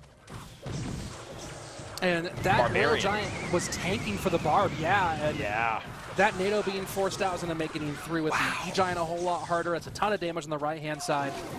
Is it too early to chalk up 11? Oh, a King Tower activation too? GG, well played. I was like, man, I think it's over. And yeah, just like you said, the King Tower activation there, Mohammed Light untouched, up in Elixir with the Fisherman on the board, Tower down to 1862. The hits just keep on coming. Yes, they do. And at this point, I mean, Osama knows this too. He's going to keep on playing this one out. But King Tower activated against E-Giant. You're already down this significantly. This is going to be a long couple of minutes here for Osama. And you saw exactly what Mo could do with just a Royal Giant and Bar Barrel in the opposite lane, you know. And like you said, Rich, with that King Tower, the ability to pull in that with the Tombstone and the Fish Boy, I just don't know where an opening is going to happen. And Osama doing the correct thing, going, all right, I guess I need to go into you so I can maybe build a counter push. And what does Mo do? Opposite lane pressure. Oh boy, I mean, that tower is going to go down. There we go. Got to use another NATO. Yeah, that's some bad real estate. Time to move out of the neighborhood here, folks, because these buildings are scheduled for demolition. I mean, the thing that I love is it's just like, and I'm going to keep using this analogy, well, maybe I'll go to Brady this stand. No, I can't do it. I'm just going to stick with Jordan. I don't love Brady that much, even though he is the GOAT. It's just like, it doesn't get boring. It never gets boring to just keep watching him play, because I'm always learning when I watch him play. Yeah, it's an interesting division, right? Because some people are at the same time like, it's boring. I don't want to see Mo anymore. And then people come into the chat and go, why aren't we only watching Mo? Yeah, exactly. You know, it's as long as he is essentially, as long as he is Neo, let's live in the Matrix. And if at some point that spell gets broken, we'll watch somebody else. Just a perfect Mother Witch play there again. He keeps the first Mother Witch healthy so that the nados that were used in this matchup by Osama were panic nados every time. Panic nado to pull that Barbarian away when the RG's tanking.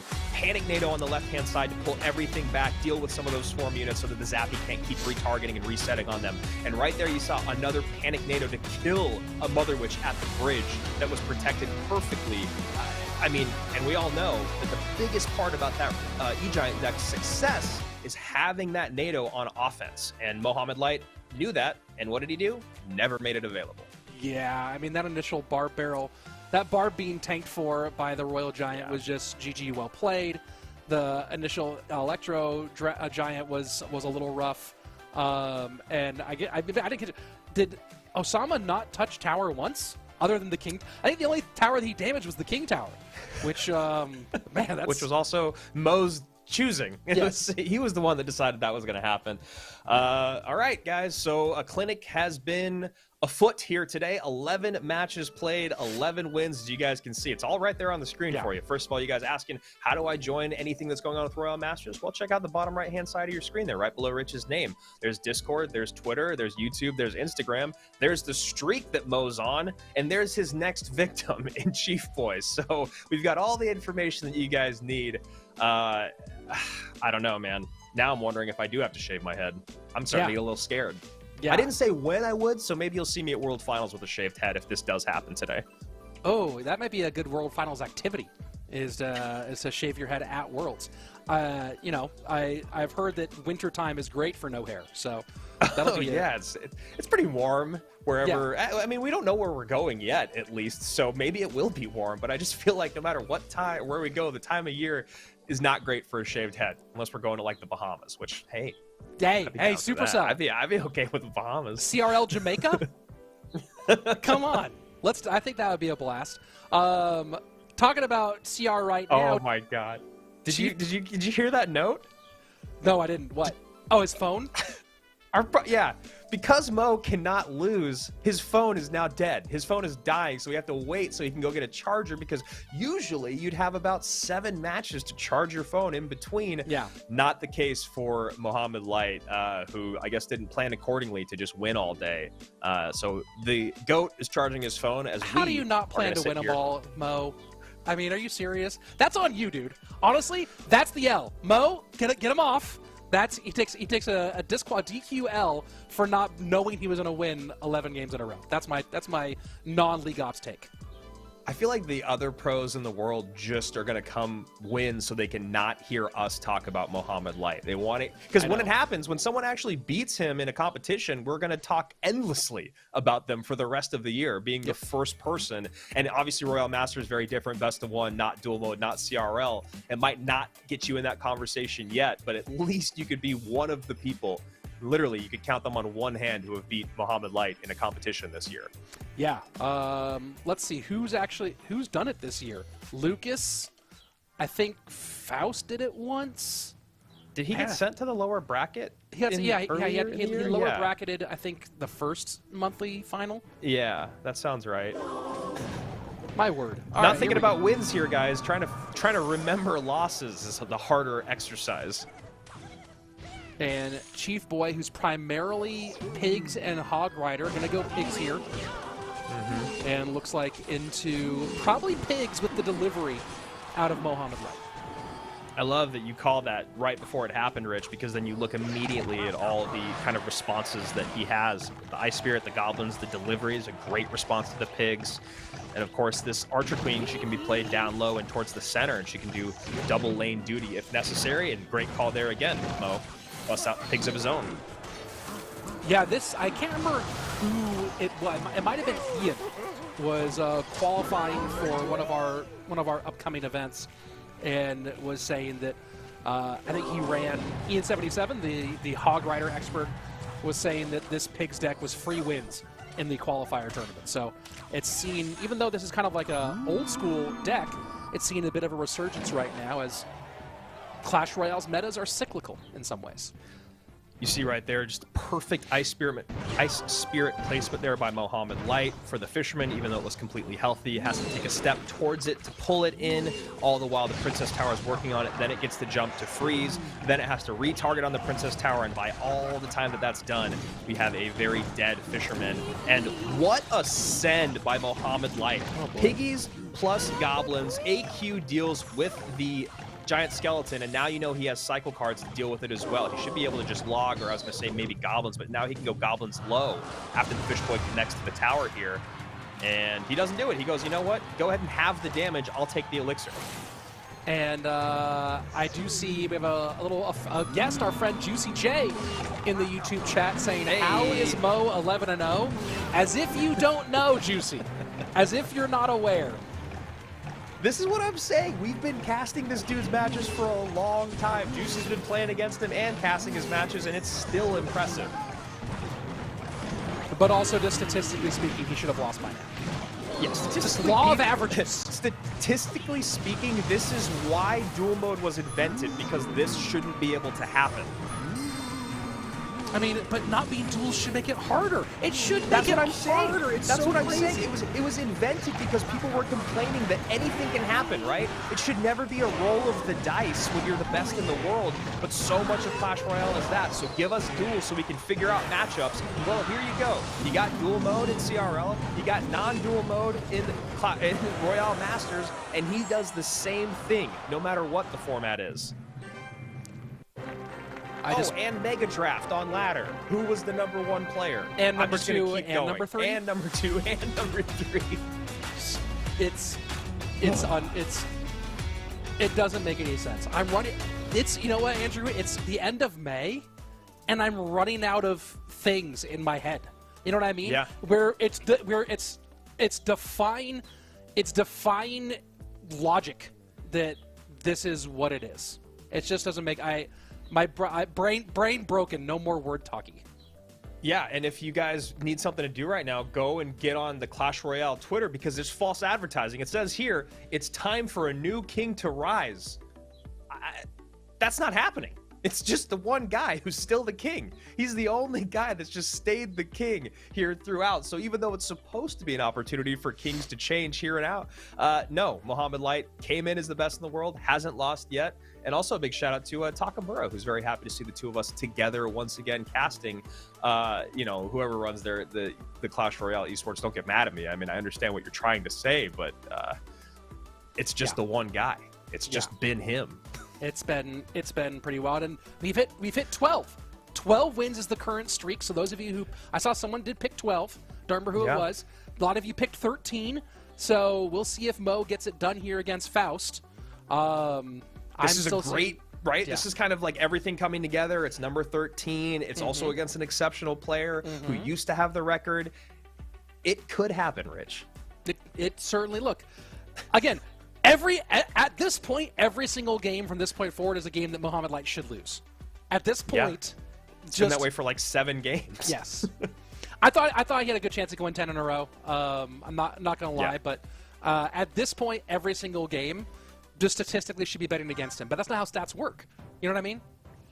Oh, my word. Here we go. Mohamed Light, Faust. Run it back. And Rabbit in the chat goes, let Mo know about Andrew's head shave, and we'll get 24 for sure. I hope that's not the case, as we see wall breakers out for Mohamed Light. Jebus, I think that's the first. Tell him. Jebus is in chat, in call with Mo right now. Jebus, tell Mo about the head shaving thing. Make him turn on. What have I done? Turn on beast mode. King Tower activation, even though it doesn't matter, does it happen? Why not? Why wouldn't it?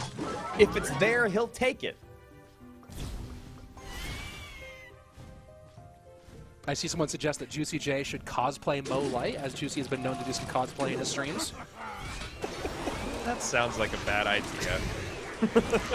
Where do you get a golden chair? That's the real question. Yeah. Well, and you know, the other thing I was going to say about that last game was, you know, he was kind of doing all things right. You know, he got that early King Tower activation going on. You know, you have to do anything and everything you can. And, you know, just like why we saw Mo there get the King Tower activated here, even though it's a kind of a non-factor. Wow! And just like last time that we saw him play against Faust, just a little bit of struggles, some good damage by Faust here early. Well, we've seen this same matchup, I think the same exact matchup, opposite direction to open up the day between Mohamed Light and Samwell Basoto. Sam. With Mo playing the RG and Sam playing the minor wall breakers. So we're going to see if Mo can find a different way to handle these RG pushes. This is not an easy situation for Mohamed Light. You saw him having to use the Goblins, and very smartly using the Goblins on the Royal Ghost, not the Royal Giant, knowing the log would come onto the RG, onto the Royal Giant. It's actually it's confusing there with Royal Giant and Royal Ghost. But this is not going to be an easy win here for Mo. No, not at all. That Fisherman's going to make things difficult for the Mighty Miner. We'll see how Mo defends with the Goblins up high. There it is. But then the log comes out. I do like what he did there, though. Wow, that's still a lot to deal with. We're going to see a lot of Mo using this defensive miner here for the DPS, even not worried about Mother Witch, just because he needs to get that extra hit on there a lot. And then the miner, second miner down, and Mo now back in the game. Yeah, and those Goblins almost got to tower. The Royal Ghost looked like he was confused there for a moment. Luckily for Faust, it's able to retarget. 1995, 1566. The only issue is that Mo has to keep going in this same lane, and while it is possible, and he can get poison value, that build-up, we'll see if it becomes a problem as we get into triple elixir, if Faust can even get there. Ooh, good log fireball. Should get back to the bomb tower in time. That's why we saw Mo use the bomb tower against the Royal Ghost earlier to make sure he was able to get back to it in time for the next Royal Giant push. So smart early sequencing here from Mohamed Light. Still the lead for Faust, 17-13 to 13-01 with 94 seconds left. Poison back in for Mo Light. Fireball log for Faust. Yeah. And this is really spell hard. Damage piling up. That's just hard because you want to get the Musketeer in the back so you have time to help it out, but when you Muskie in the back, you're going to get Fireball logged every time. That's a no-brainer call there for Faust, so a very difficult situation for Mohamed Light. Is he back to bomb tower again here? Log to clear, RG on tower. That's and it! The streak's going to end right here. Finally! Woo, boy! Mohamed Light tries to just rely on the Mighty Miner to take out the Royal Giant, thinking that if he doesn't play the bomb tower, maybe the Mighty Miner will be enough, and then he can turn this into a really big offensive push. And finally, the graphic that we hadn't seen yet, the barb comes out, Faust is now the winner, and Mohamed Light gets to take a break, charge his phone, and then taking a quick little interlude away from the GOAT. Yeah, Mohamed Light goes to the back of the line, so he'll have, I believe from how much he's won, he'll have one more chance through the cycle. I don't know if he'll get a third chance at this stage, because he already hit for the cycle. We'll get the League Ops to weigh in on that one. I think he'll get one more opportunity. He gets back in one more time. So he goes to the back of the line. Faust now gets to fight his way through everybody else. But either way, the streak ends at 12. Andrew, your hair is saved. It's saved, thank goodness. And also, Faust is the one that did it.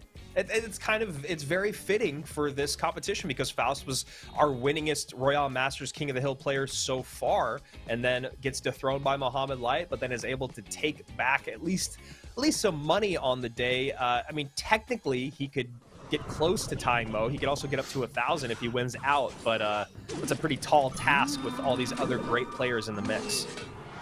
Let's see what Igor does here. Running Miner. Is there a mortar? Igor is one of the greatest players to ever play the game, and also will insist on playing Mortar Miner out of what I can only assume is the ego of, I'm going to beat you even if you know I'm going to do this. Well, I gotta say, Rich, we at least saw a little bit of growth, a little maturity, because going against the best player in the world, he was like, maybe I shouldn't play Mortar this game. Didn't work, but at least there we saw an Igor that maybe has matured just a little bit over the last couple of years. And drill here for Faust, and now he finally does get it going. What's the drill response here for Igor? Gonna go with just the Ice Spirits and normally the log, but instead lets the Hunter do that job this time. Yeah, pretty aggressive there from Igor to get this miner down, but still taking some decent damage. I guess the thing, though, is that Faust goes, all right, that's fine. Now you're pretty much even in both lanes, and I'm still ahead. Or, I mean, I should say behind by just a hair. Oh, that's a nice switch here from Igor. That's what does he have for it? Oh, my. He's got nothing for it. Oh, boy. NATO has to come out. And that's one of the ones where you're like, really? That worked. Amazing. Because, you know, the Mighty Miners, so many times the pros, they're always ready to go. They've got it loaded up on the opposite tower. But I think in that moment, Faust maybe was just spread a little too thin. And Igor, former world champion, getting a nice start. Yeah, very nice start. That mortar connection was big, too. He's gotten a few mortar shots on that left-hand tower. And very nicely in control. Gonna take a couple shots from the Ghost just to not overspend early. And I like that poison, too. You know, it's an even trade. You don't really have to think about anything else going on in that right-hand side, your weaker tower. Some people are a little shy to want to use their poisons naked, not on top of the Princess Tower, up high. And, you know, we see Igor do it twice in a row here and getting a lot of value. I just want to point out how wild it is that Igor's playing miner against NATO, and we're going into sudden death with no King Tower activation for Faust. Yeah, I mean, those NATOs have had to be kind of like what we saw from Mo when he was playing RG, just, I think it was against Osama. Those NATOs just aren't where he needs them to be at all times. And nice lineup here, though, for Faust. It's a couple shots, I believe, 1161, 636. Yeah, that Magic Archer's a problem. We'll see if he can keep it up. Minor poison. I got to think at this stage that's when you miner somewhere else, right? You're already down to under, now it's going to be under 400, but you know, once you're under 1200-ish HP, it's about time to start switching up miner placements and not get caught. We'll see if he goes somewhere else this time, and there he goes to the back. Yep, and that's a good call, Rich, because he gets the hit, which is what he wants. All you want is damage at this point, exactly like you said, and he gets it. King Tower does get activated, but he's only a couple minor hits and poison log away now. Drill, Golden Knight, trying to go full send. Oh, that wow, and he just ignores the Ice Spirit. That's game. Wow. No Golden Knight heroics here. GG, well played. No streak either, as Faust is one and done. Igor, your new king of the hill. And it just kind of echoes the dominance of Mohamed Light, because this is what you expect in this competition. This is what we've seen, you know, for almost 3 months in a row, is that you'll have someone maybe go on a run for a few games, but for the most part, it's just you're kind of trading in and out, just like it's supposed to be with a best of one, with no bans and not dual mode. But, you know, Mo seeming to be the outlier in those stats. But right now, Igor, former world champ, going to pick up a win there. Nice plays, great pressure throughout. And, yeah, I mean, like you said, varies that minor placement up a bit at the end. I did love that Ice Spirit at the bridge, because it was one of those, you have to either defend this or I'm going to win the game, or you have to steal the game in those matter of seconds. And there's just no way there, like you said, Rich. No Golden Knight antics and or shenanigans. Igor picks up his first win on the day. And now we get a really interesting matchup here, Andrew, between two guys who probably should have faced each other a whole lot more when they were at their competitive peak. Igor and Samwell Basoto, who 2019 was the year for both of them. Samwell came in the spring season of 2019, joined Space Station Gaming, and was immediately massively impactful. And then you have Igor, who didn't show up till the end. These are two guys who I kind of would put in the same universe, but we haven't seen a ton of them going head to head. I'm very excited for this matchup. Yeah, that's actually a really great point that you make. And then, of course, the next one up, Vitor, that'll be a really exciting one, whether it's Igor or Samwell. So, I mean, this is why we love this event. And now finally getting to see some of the other matchups out there. Mohamed Light obviously putting the whole league on notice, but now it's a great moment for some of these GOATs of the game. Of, I guess, maybe of yesteryear, if you will, playing against each other. The GOATs of yesteryear. Sounds like that a really girl weird ride indie goat. film. That girl ride goat.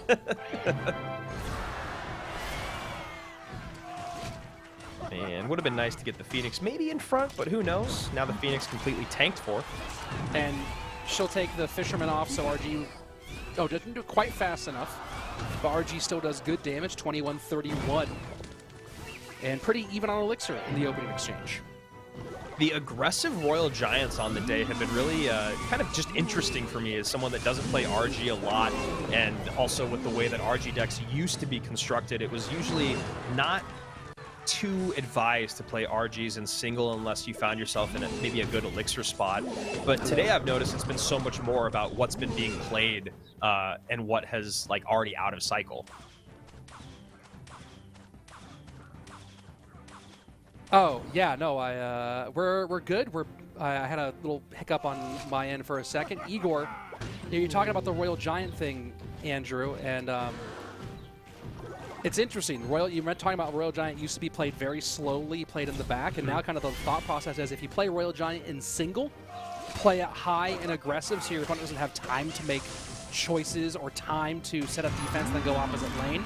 Typically, if you play Royal Giant in single and behind King Tower, you're going to get punished opposite lane pretty bad. But so it's Royal Giant at the bridge in single, and then once you get into double and triple, you might do the RG behind King Tower one lane to the opposite lane at the bridge late.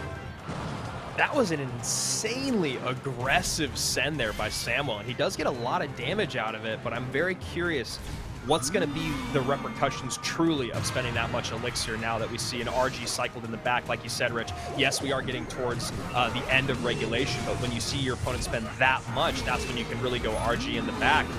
And now RG kind of lost in the middle of the board, though. We'll get a couple shots. But look at all the Phoenixes plus the Monk plus the Fisherman all in there. And there's I think this Phoenix will stay out of tower range. A lot of damage here, and when the fireball comes in, and the pre-log for the goblins. Oh man, that was awesome. That was awesome. The fireball up high on the Phoenix, the late log, absolute perfection. That's some of the stuff you love seeing from RG players. Yeah, that was nice. That was choice. Well played, and you see how hard it is to go back-to-back in this competition. Yeah. Which puts Mo's 12 in a row even more into high relief.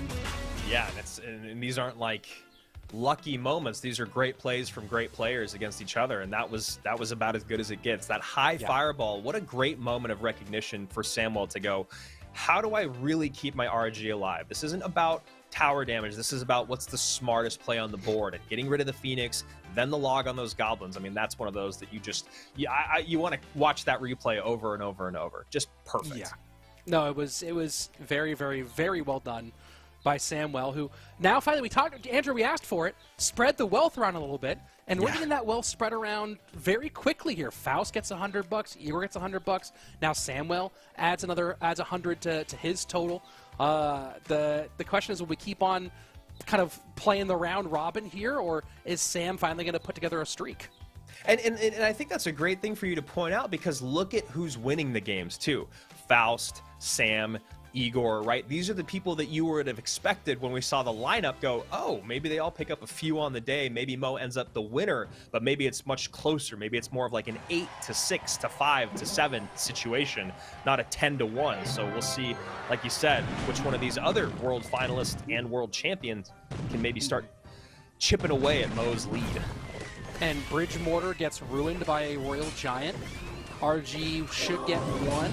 Ooh, Log not able to stop it, and that is a horrific exchange for Samwell Basoto to open things up. Yeah, I mean, it's the biggest bummer there is that the log came out last second, right? Ends up not doing anything, 2 wasted elixir, and now doesn't have the log and has to spend a Valkyrie. So now down elixir, Valkyrie is on the board, but it makes Sam have to continue to play aggressively, when I think he would have maybe liked a moment there to just kind of reset. Very, very aggressive. Fireball will clear here. Vitor in a brilliant spot. Hog plus guards to the right-hand lane. Pressure, but will not give much here for the Brazilian. Yeah, nice Monk plus log. Good timing on the log there. Hog only gets 1 hit. Guards are basically a non-factor, and I don't think you do anything with this Monk. You know, you already got the Ice Spirit out of it. You don't need to use the ability. So almost a minute and a half gone. It feels like the lead should be more for Vitor than it is, but either way, and mistimed the Archer Queen King Tower activation there. Yeah, it was just a cycled AQ behind tower. Almost ended up perfect for Samwell there, but luckily for Vitor, it doesn't happen. Obviously not a huge deal, as you guys wondering why. I mean, obviously the more experienced players aren't, but maybe if you're a bit newer, why the E-Spirit doesn't usually get played a lot, and it doesn't matter if King Tower really gets activated when you're playing Royal Giant. It does matter for Hog, and a nice King Tower activation here for Vitor. And that's going to significantly help with these defenses. Right back to another mortar is Sam. You know, I've said this before, but again, some of you might not have been here before. A uncontested Hog Rider will get 7 shots. An activated King Tower reduces that down to 4. So typically, you'll take about 40 to 50% fewer shots on tower, or more depending on your defense overall with that King Tower activated against Hog Rider. I do have to say, Modic, a friend of ours, content creator, used to do a good amount of casting. He does have kind of a fun little thing that he does on his social medias where he shows what'll happen to a Princess Tower if it's completely uncontested with different cards. And it's one of those things that's kind of just nice to know, right? You don't want to learn that interaction in a game. What does a battle ram do to an uncontested battle ram do to my Princess Tower when you're playing for trophies? But in terms of just having that knowledge, I actually really like that series, because sometimes he puts interactions up there that I haven't really seen or haven't wanted to experience, and then I know, just like what you're talking about, right? Wow, uncontested Hog can do that much? All right, maybe I just need to drop at least a log down. And good RG connection here on the right-hand side. Oh boy, huge RG connection. And the wheel, it keeps on turning. GG, well played. There are no streaks today if your name is not Muhammad Light. And you got to see what's happening here, right? What happened last game? The same thing that Sam did to Igor, Vitor just did to Sam. They're defending in similar ways so that you start to get that predictability from the Royal Giant. That's why Mo's run is also so impressive, is because he changes his defense almost every single time. Not every single time, but that's part of kind of making you play that guessing game. You saw right there, Vitor was ready for exactly what it was. E-Spirit, or Log plus E-Spirit. Let's get rid of those guards. Then let's get that next send in. GG, well played. Great stuff. And you didn't, I want to, just another shout out for Modic. M-A-U-T-I-C has a great YouTube channel, and I see AJ McPhee in our chat watching in Scotland. Modic also Scottish, cool. So if you're looking for a content creator from your home country, there's a little connection there for you, AJ. Hope you enjoy. Modic's really, really fun content, both a streamer and a YouTuber. He's got a there for him. Great voiceover voice, and I know that you got respect for that. You and I both doing a lot of voiceover in our days. He's got a good VO voice for those videos also, so big shout out to him. Rich, you know, you said it, and I think it's actually a perfect way for us to go into a break here is look at how hard it is to get 2 in a row.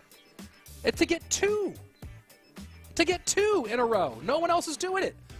And, I mean, I think Vitor is going to have a good shot here. He has Alexi coming up next. But it's been so hard to get 2 in a row. Now, to be fair, this has been the Murderer's Row chunk, right? Yep. Faust to Igor to Samwell to Vitor. That's the real nasty world finalist chunk here. But we'll see if Alexi, Osama, and Chief Boy can continue the trend of not letting anybody double up. And for all you Muhammad Light fans, don't worry. He's coming back around the corner in just a bit, just like we will be back in just a bit. A quick break here from Royale Masters King of the Hill. While we're on the break, why don't you go follow us on social media? It's a great way to get joined in the conversation. Of course, we've talked about it before. We've hinted at it. Royale Masters has a great lineup of content and tournaments for you guys this year. Do we know what they are yet? Join the Discord. Find out. We'll see you guys in just a moment.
And welcome back from our short break here at Royale Masters King of the Hill. I'm Rich Slayton, that's Andrew Guy, and this has been already a whole lot of fun, but we've got one more cycle to run through, and just want to take a quick moment before we get to that last cycle to thank everyone in the multiple languages we're streaming in. We might be in more, but I know, for example, we're in French with Ultime Animo, Portuguese with our former CRL compatriot Deco, Wechan TV for Korean, and in Spanish with Elden Royale. So this is in at least 5 languages. I think maybe there might be more, but a big shout out to those other content creators who are bringing Royale Masters King of the Hill to people all throughout the world, Andrew. I love Deco. I mean, I love all of our other casters in different languages, but Deco's been a near and dear to our heart for year after year after year. Glad to see he's still rocking and still very, very good at Clash Royale. So if you need a Portuguese content creator, go and check him out, as Bruno seems to be spending a lot of his time with Brawl Stars these days. I think he's in Paris right now. So big shout out to all of our old buddies from the good old CRL days when we were all in one room in one city here. Yeah, even with you, I miss being in the same room as you, and that's one of the things I love about World Finals, but very happy that Royale Masters has allowed us to cast together here outside of CRL. And as we've talked about many, many times, guys, bottom of your screen there, you can see all the great ways to follow Royale Masters and get involved in these competitions. There's more of them coming. And as you can see, while Mohamed Light has been dominating today, a lot of the other players that we expected to pick up wins, Rich, and it's perfect time, thank you, our leaderboard kind of reflects the greatness that we have in our competition today. I mean, we've got, like we said, a bunch of world finalists here, 5 up. I mean, I guess other than Faust, who's our champion of Royale Masters, and we got 2 world champions in Igor and Mohamed Light. But, you know, the 4 players that have been able to pick up wins today are 4 players you would expect. And then, of course, Mohamed Light, the 5th one, getting 12 wins in a row. We're going to see him come back into the battlefield here in just a moment. But first, we got to get through the bottom there of guys. They're still looking to pick up $100 on the day. They have their 75 for qualifying. Each win gets you $100, and ideally everyone gets to walk away with a little bit, but $75 is still enough just for showing up and some really good practice. It's more than most people have made playing Clash Royale. So that's you know true. what? Go ahead and take that. You've earned more money than millions upon millions of people. And for those 3 guys remaining who haven't gotten to the winner's circle yet, it's not easy for them because they do have to deal with Vitor, Alexi, and then we'll see if he can't beat Vitor. Osama has a good fight there, but this is not going to be easy for any of our 3 remaining bagels in the competition. Yeah, and Bagel, love it. It's a good tennis term, actually. I love it. And speaking of loving it, shout out to Barbara Brewer in our YouTube chat, who her mallard duck gave birth to, hatched 15 eggs this morning. So adorable little baby ducks there for Barbara Brewer. I hope that goes well for you and yours. Not at all where I expected that shout out to go, and I'm here for it. Absolutely love it. Congrats to you, and a nice early King Tower activation here from Alexi, who is playing this deck that's been showing up a lot these days. There's always different versions of the Magic Archer, NATO, Wallbreakers minor deck, and there you go. Arrow's looking for it. Alexi goes, no, I see exactly what you're going for. I do always love that a version of this deck shows up in the meta. Right now, there's a version that has Knight instead of Valkyrie, but either way, a lot of pros love this deck because it's so high interaction. And speaking of interactions, we'll see what can get over to that Magic Archer. The minor forces the Ghost to go visible. Oh boy. Yeah, that NATO was not it. What's so interesting about this is you see right there that Alexi, he's still learning to play at this level, right? Because there's no reason to think that Vitor isn't going to sell out there. But when you're not used to playing against people that are this high level, they usually don't get that aggressive in those moments. But because Vitor knows exactly the deck he's playing against, exactly what's in cycle, he can do things like that Alexi goes, oh man, I should have known. I should have maybe respected my opponent a bit more, because look at how much damage he took. That NATO was never going to be enough. Vitor was never going to allow that NATO to be enough to stop his push. And the King Tower trying to help on that minor, but maybe too little too late, as you were pointing out. double Elixir, and this is going to be a big push to deal with on the right-hand side. Yeah, I mean, this matchup in and of itself is already really difficult. You basically only got one tank in that Valkyrie, but you've got no way to get to the Archer Queen behind the Mega Knight. And as you can see right now, the only way to deal with that push on the right-hand side is to let that Royal Ghost do anything and everything he wants to that left-hand tower. That's a smart miner from Alexi there. Good prediction on the Prince, and now he's going to overextend to try to get that Magic Archer damage, and I think that's going to end up being a real problem for him, as now the wall breaker doesn't quite slide through, but has to go to pretty much 0. So that's the big question, is was that damage worth it? And down to Elixir, maybe it was. I mean, that ended up being great. That Magic Archer is so interesting. It's really pesky at the bridge, right? You allow a couple shots to get in and you can deal with it, but those couple shots adding up over time can really be brutal. And then you see right there, 7, 8 shots come in, and all of a sudden we have ourselves a tie ball game, Rich. Yeah, I really thought that was going to be a pretty massive overextend, but we'll see if that ends up being the case. This back plus the miner, wall breakers in, Valk trying to stop. They won't hit, but still, damage plus Elixir lead for Vitor. I was going to say, how is that Prince still alive? But tanking for everything means that the AQ gets a second ability in. That's most likely going to do it? No. Yep, Royal Ghost does go back invisible as wall breakers connect on that left-hand side. And the defensive wall breakers just trying to break up the minor pressure on the right-hand side. And now it's Alexi purely playing defense. And he, of course, wants to get back on offense. Doesn't have a big spell here. Just has Log, NATO, Minor, Magic Archer, right? So not easy for him to win the foot race at the end. And goes ahead and sets up an Inferno. Inferno Tower really important here for Alexi to kind of even things up in terms of having a tank or not. NATO pulls everything in. Another bad NATO gets that AQ on tower twice. Does you dirty when you don't have any other answers. Great play there by Vitor, but Alexi doing what we saw him do earlier today, Rich, against Mo, which is make things very, very close. Yeah, did a very good job with it, and it was flashes of brilliance, right? The miner predicting the Prince, the Magic Archer that I thought might have been a little bit overextension, but ends up doing a great job protecting it, keeping it on the board, getting lots of damage out of it. But, you know, you'll see players who are able to have these big, smart moments, but then just a couple of missteps. And sometimes when you're swinging for the fences, you hit a home run. Sometimes you drive it right into the dirt.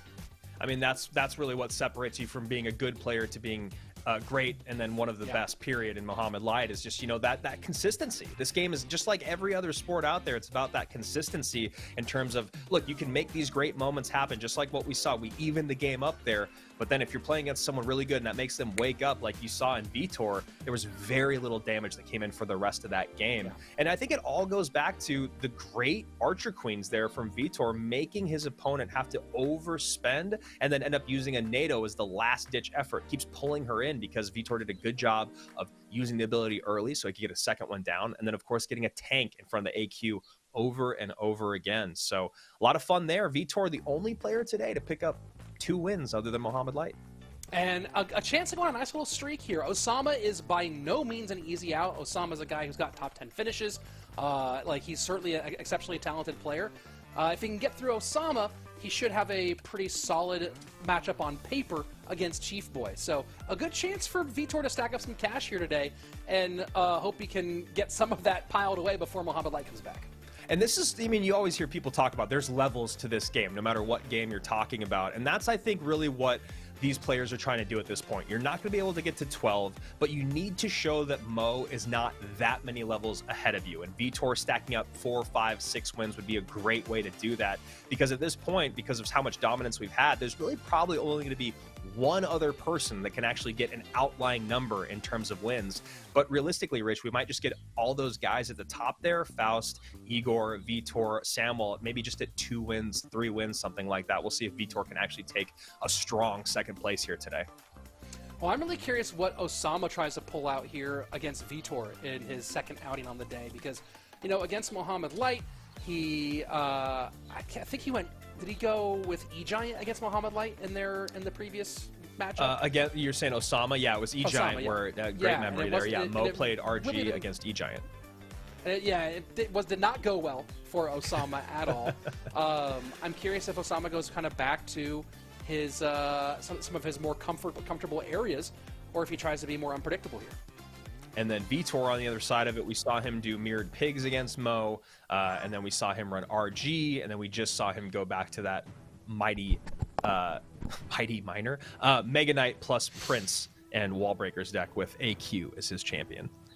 And congrats to the Royale Masters YouTube channel. Just hit 5,000 subscribers. Thanks everybody watching for subscribing to this channel, and we're excited to have you come back throughout this year for tons of fun Clash Royale opportunities to both play and watch here with Royale Masters. Isn't the meta so fascinating, man? It's like RG is just one of those win conditions that it's so rare. It's not kind of in the top 3 win conditions of the meta. And for a little while, it felt like it took a back seat. And then here it is, just everywhere now in, you know, whether it's on ladder, whether it's in the global tournaments, or of course in challenges. But in competition, you're just seeing RG is definitely the strongest win condition. And RG is, it's so important in duel mode that, you know, some decks, you get great at them in duel mode and then they bleed back over into the rest of competition. And yeah, Royal Giant is just the one. And Rich, you called this earlier. Osama, right? Playing the 6-man? Yeah, playing, I think he's going to play Recruits Pigs here, which, you know, winning 11, if you will. And we'll see if he can get much out of it. That's a lot of Royal Giant damage early. Needs to be very low on Elixir. Yeah, I mean, luckily for him, that first 6-man push on the right-hand side was actually able to get a good amount of damage, so he's not as far behind as you might have thought with that RG connection, which is really fortunate for him, but can't have that. This is just a hilarious interaction between these two. It's almost as bad as two Ice Wizards going at it at the bridge. Oh, remember those days? Yeah, I do. So the here good we old go days of into waiting for double Elixir and then just 2 golems being dropped in the back. I also miss those days. Oh man, yeah. Please. Oh, the work in progress Night Witch gave me. Oh, I know. Yep. Yeah, give me problems. Give me emotions. Emotions is a great way to put it. I do not feel great about that Night Witch buff, but we'll see. We'll see. So here we go. It was interesting that they're talking about the Baby Dragon being reworked, because I guess it isn't a straight nerf somehow, but I feel like it kind of is. They're intending it to kind of buff, I think, so it's less distractible. Yeah, exactly. But I just, for some reason, the most times that a Baby Dragon does me wrong is because of its range behind a big push. So I guess we'll see. We'll find out. Here we go. 3-3 Golden Knight to the right. So far, Osama not finding an opportunity to go pigs. Fireball to the left-hand lane. Does not get on tower. Does clean up the Mother Witch. And these fishermen getting stacked up in the back. These could end up really shutting down a lot of this one. Takes care of the Golden Knights. Fireballs right there. And now Vitor with a lot on the board. What can he do to capitalize? I mean, yeah, if Osama's going to be looking for the Mother Witch with that Fireball, this pileup of Zappies and Fish Boys is incredibly annoying. And now we see probably another Fireball come down. We'll see if Osama can get some good damage in on the left side. Doesn't look like it. Zappies, man, so strong. I absolutely love how good of a card they are. And Vitor that's misses the pull there with that RG on the flying machine, but not the end of the world. Some really annoying distraction there for Osama's defense. His Fireball comes in late, still lead for Vitor. 18-24 on the right-hand side. And I was just going to say, I wonder if Vitor's going to go aggressive RG, because while he can deal with the pigs, it seems like the only time Vitor's actually had any struggles is when the 6-man is actually on the board. So being more aggressive makes it so that 6-man coming down behind King Tower and Princess Tower is just a little bit less enticing for Osama. Well, this is kind of classic, right? The recruits came out and they ended up creating kind of they were meta-defining for a while, and they're what led to the rise of Fishermen being so crazy popular. They came out, they got popular, as a counter to Fishermen, essentially, after being nerfed. So this is going to be an interesting battle back and forth between these two. Good opportunity here for Osama. Fireball in. Does the machine get on tower? No. Flying machine. Oh, the fireball value doesn't get onto the flying machine still. It's held. 1644, 1406, 10 seconds left. Osama trying to find a way. Can he find a way? In. That's just not enough. Vitor knows it, has enough time to get another fireball out. And again, if you can't get to 12 wins, if you can't be the true king of the hill on the day, what do you need to do? And that's practice your basics. And right there, great defense on the left-hand side, perfect timing to get that last fireball out on the right, and Vitor looking good now with 3 wins. That's currently the #2 spot on the day. Vitor 1, 2, 3. He'd love to get 4 here, and like I said, bank a bit more before he has to go and see if he can disrupt Mohamed one more time. Man, you saw opportunities for Osama to kind of break this one open a little bit, but just couldn't quite get all the pieces to fall in the right spot. What I loved about what Vitor did with that, I mean, and this is such a kind of like a duh statement, but he just really used every single one of his cards to the utmost in terms of, if that Mother Witch comes down, I will always get a fireball out of my opponent. So what does that mean? That means I can start building up a ton of fireball value in the center of my side of the board, because where am I struggling? It's with the Royal Recruits every single time. So sometimes if you find yourself struggling against Royal Recruit decks like that with their big spell, make sure you're always getting that big spell out early so that you can start to really control the center of your side of the board, because that's where Royal Recruits really struggle, is when they both have to, or both sides have to slowly work towards the middle. You got the Princess Tower involved, you got any splash damage involved. So I really loved that from Vitor, because those zappies were insanely annoying for Osama. They were. Let's go ahead and jump into a game, and keep in mind, it's annoying for Osama. That was his last chance today. So Osama going to leave without a win. And keep in mind, folks, now that we're in our final chunk, every match means it's your last opportunity. So loser here leaves town. Winner stays king of the hill. We'll see if Vitor can make it a clean 4 in a row. And not to pick on Legolas here, but this is more of a don't feel bad Osama, because Legolas, a very, very good player in our last King of the Hill run for Royal Masters, was the person that got the bagel or the goose egg. So extremely good competition, I think, is a better way to chalk it up than a player that is maybe playing outside of their skill range, because Legolas is a very good player who didn't get any wins last month. Osama now a very good player, like you said, a top 10 ladder player, not able to pick up a win here today. Yeah, that's a tough one, but he'll be back. And here we go. Wall breaker does connect on the left-hand side. Cannon cart not quite able to turn in time. Good early blood drawn by Vitor. So as of right now, you can see that Vitor has a lot of only single target DPS and the bomb tower. We'll see how he's going to be able to play against this deck from Chief Boy, which sometimes you really wish you had a bit more splash going on, and maybe a little bit more single target than just the Mighty Miner when you have a U-Wiz to deal with. Oh, that was a cheeky little NATO there out of Chief Boy, and he's going to try to find some way to push through on the left-hand lane. Miner has to come out defensively. Mighty Miner stays on the Princess Tower for a ton of damage. Wow. And that's one of those things where you're like, really? I got nothing out of that left-hand push, and he got 1,000 damage off my right-hand tower. And again, there's levels to this thing, and Vitor is one of the best in the world. We're going to see Vitor use a lot of the guards and log. Vitor might do some wall breaker log on some of these drill pushes as well, and focus on minor poison for damage. So despite the lack of splash damage, he does have tools here to contend with these drill pushes. Yeah, there you go. Timing not perfect there for the bomb tower. It goes to the Goblin Drill first, and then a perfectly timed log. All of that, just exactly what you want to do. Chef's kiss defense there from Vitor. Very nice stuff. Minor wall breakers opposite lane here, and gonna miss the NATO and take the wall breaker shot. Very unfortunate for Chief Boy. Yeah, and then just to add insult to injury, that wall breaker bomb does get a little bit of damage on that giant skeleton, making him just a little bit less formidable as he crosses the bridge. Magic Archer will be helpful in this exchange. Just interesting NATOs here. Chief Boy being creative with his NATO play. The question is, will it amount to much of anything? Doesn't even get that shot with the Royal Ghost. I mean, he's doing the correct thing in terms of I need to deal with this Musketeer. Vitor's just not letting him because that's really his only way to do it. And luckily for Vitor, because he has guards there, that shield just makes that NATO even less impactful. And that Magic Archer. Oh, again, the NATOs for the Muskies. That's the consistent gameplay. Magic Archer is not going to go support this push on the right-hand side. Although that Mighty Miner Bomb does change things a bit. Yeah, and I know exactly what you were going to say there, man, is that Magic Archer almost looked like a non-factor. Was going to just get picked off the board by that Musketeer. And like you said, great play on that NATO to kind of open up the ability for that Magic Archer to create just a little bit more problems for Vitor.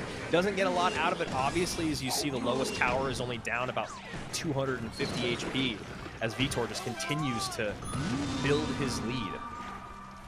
And you see Chief Boy trying to take advantage of that poison cycle with the Magic Archer in the back. Hopefully he can stack them. Maybe the goal he'll have here. Wow, big pile up there. Now Miner has to come out defensively. Cannon Cart's still pretty healthy. Will need a little bit of a response. Oh, and it gets on tower. That's huge for Chief Boy. That's the most significant damage he's had in the game so far, and in the lane where he wants it too. So here we go. Don't believe we're back to a Magic Archer. There it is. Gets it down just in time to get a shot in. Doesn't get the second one, though. Now Log maybe comes down, or maybe just Surround. No, he goes high with the bomb tower here.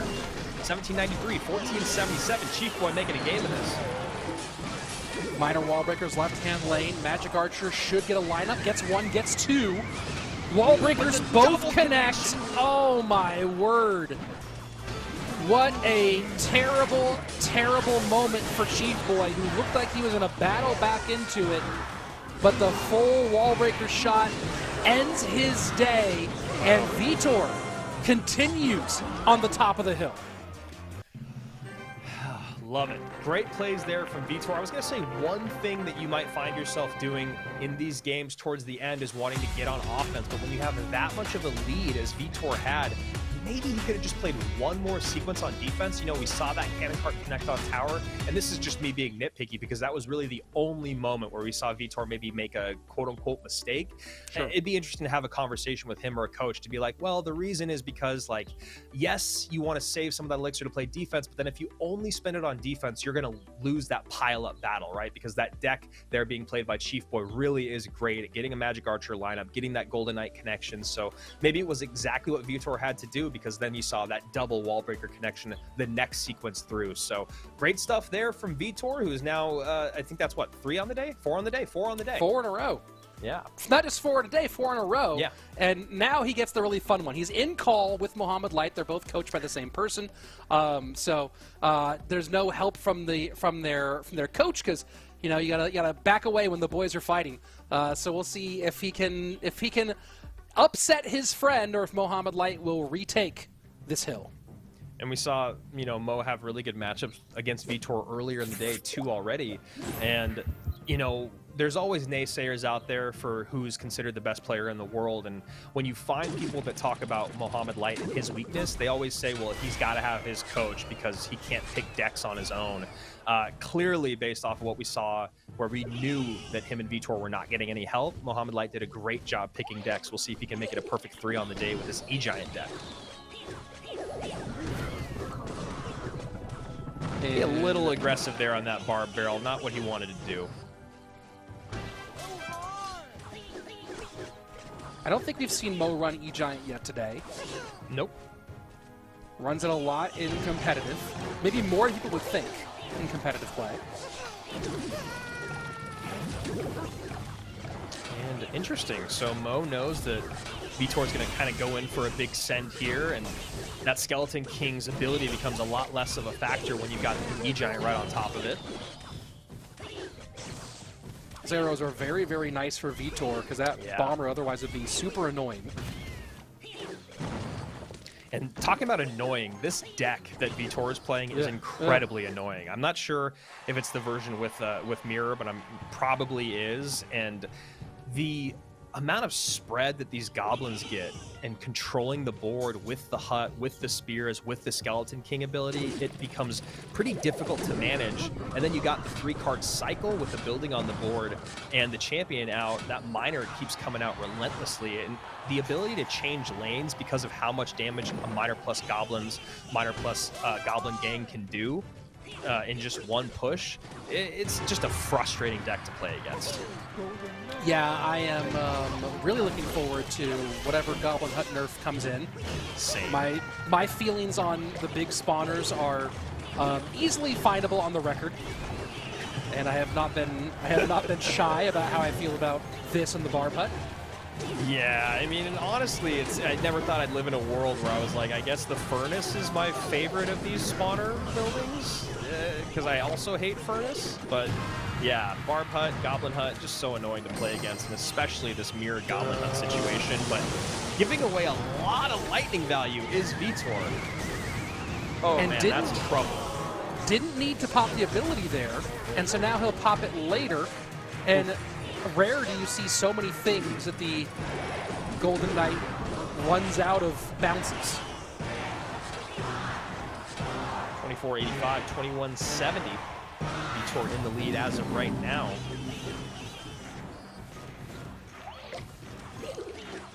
As of now. And I like that he's going to set this up in the opposite lane. That's an annoying push for Muhammad to deal with. NATO. The Phoenix Pig, the NATO, the Phoenix Pig, the Phoenix Egg. Phoenix Pig would be a great new card. Yeah, and you know, Mo doing kind of exactly what he has to do in that moment. You really need, because you don't have the E-Giant, which is, you know, why Vitor plays it in the right-hand lane, because the E-Giant to a minion horde is really brutal. But, you know, you have to have that Phoenix ability, or the Phoenix Pig pop, if you will, and then go in for the NATO so those minions get cleared off the board. Oh, man. Just like that. Lead Muhammad Light. A lot of damage here. Triple elixir in. Vitor not out of it. Currently only behind by a little over 300 HP, but... And you see him smartly taking advantage of NATO being out of cycle and going for a different location. Yeah, giving that lightning value, though, I think is really tough. I'm not really sure what the better play is because I don't play this deck at all. There you go, Minion Horde out instantly. As soon as E-Giant goes down, Minion Horde has to come in. I love that play. Wow. Oh, wow. Tornado, that's it, Rich. That's it. Oh my word, what a wonderful full send here. And the Barb Barrel, this is a great, brilliant battle back from Vitor. Has plenty of elixir, but also brilliant defense by Muhammad Light. Miner goes to the back, recognizing the NATO play on the right-hand side. Vitor extends his lead here. Bomber not going to do much against the work on the right-hand side. Double arrows and Vitor, big oops from Vitor. Yeah, was he trying a miner again? That's crazy to me. Vitor had that game. Vitor should have won that game. Wow. What just happened? What just happened? Oh, the double arrows. That is, I mean, I think it had to have been the miner, right? Because what else would he be clicking on the opponent's Princess Tower for? And what else would be able to get dropped that wouldn't be just be dropped at the bridge? Misclick there. So Muhammad Light gets away with one question mark. I mean, it was still a close game, but it felt like Vitor was in the lead there. I'm going to DM Jebus right now and be like, did he mean the miner? I'm going to ask him right now. Had to be. He had to be, right?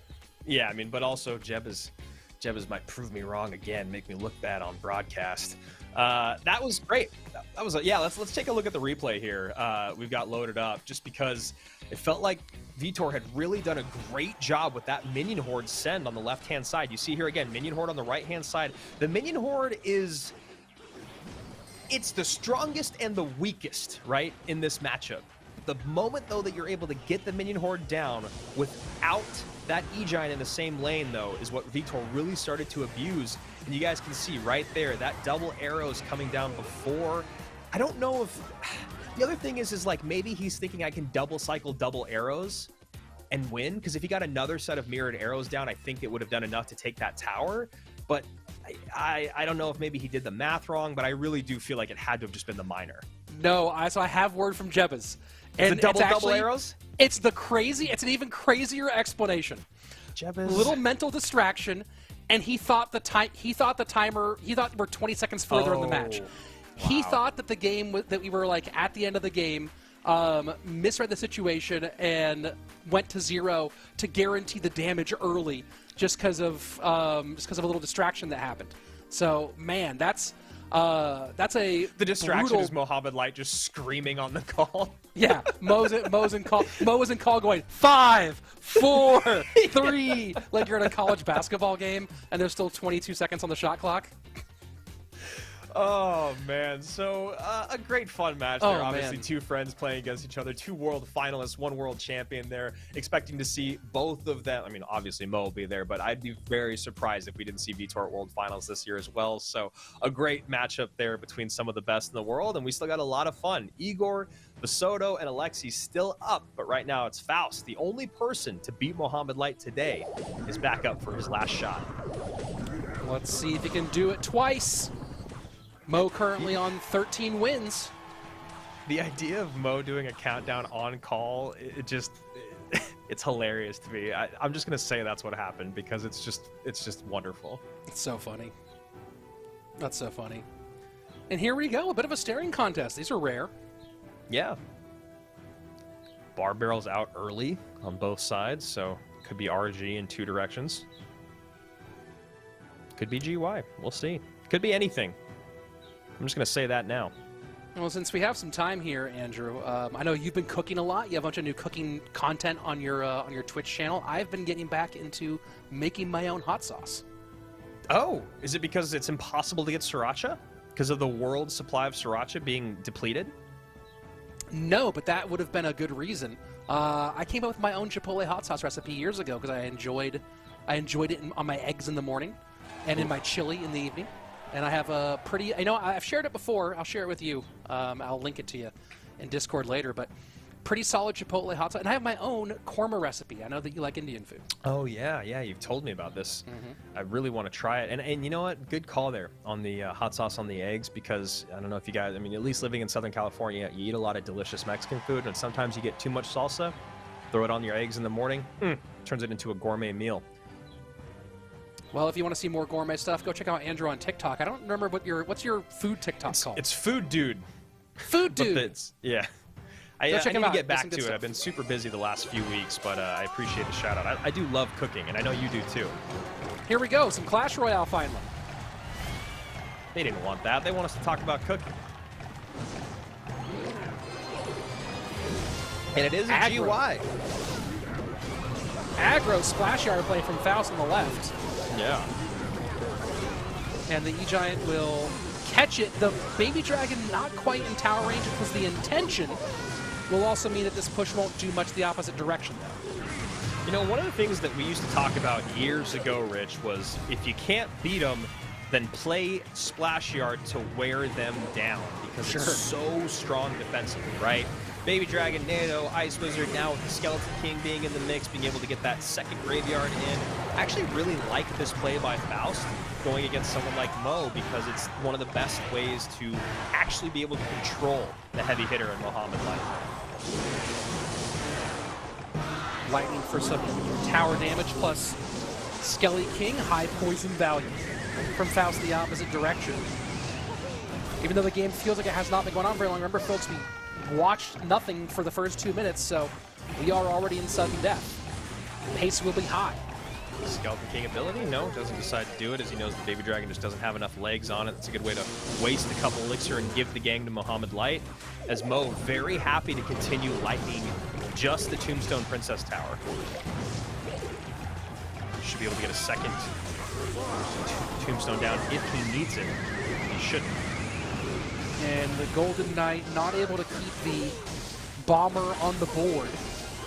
Oh, I don't know about that. Last second Tombstone. Now you see that Mo goes, all right, cool. Now I don't have to worry about a graveyard.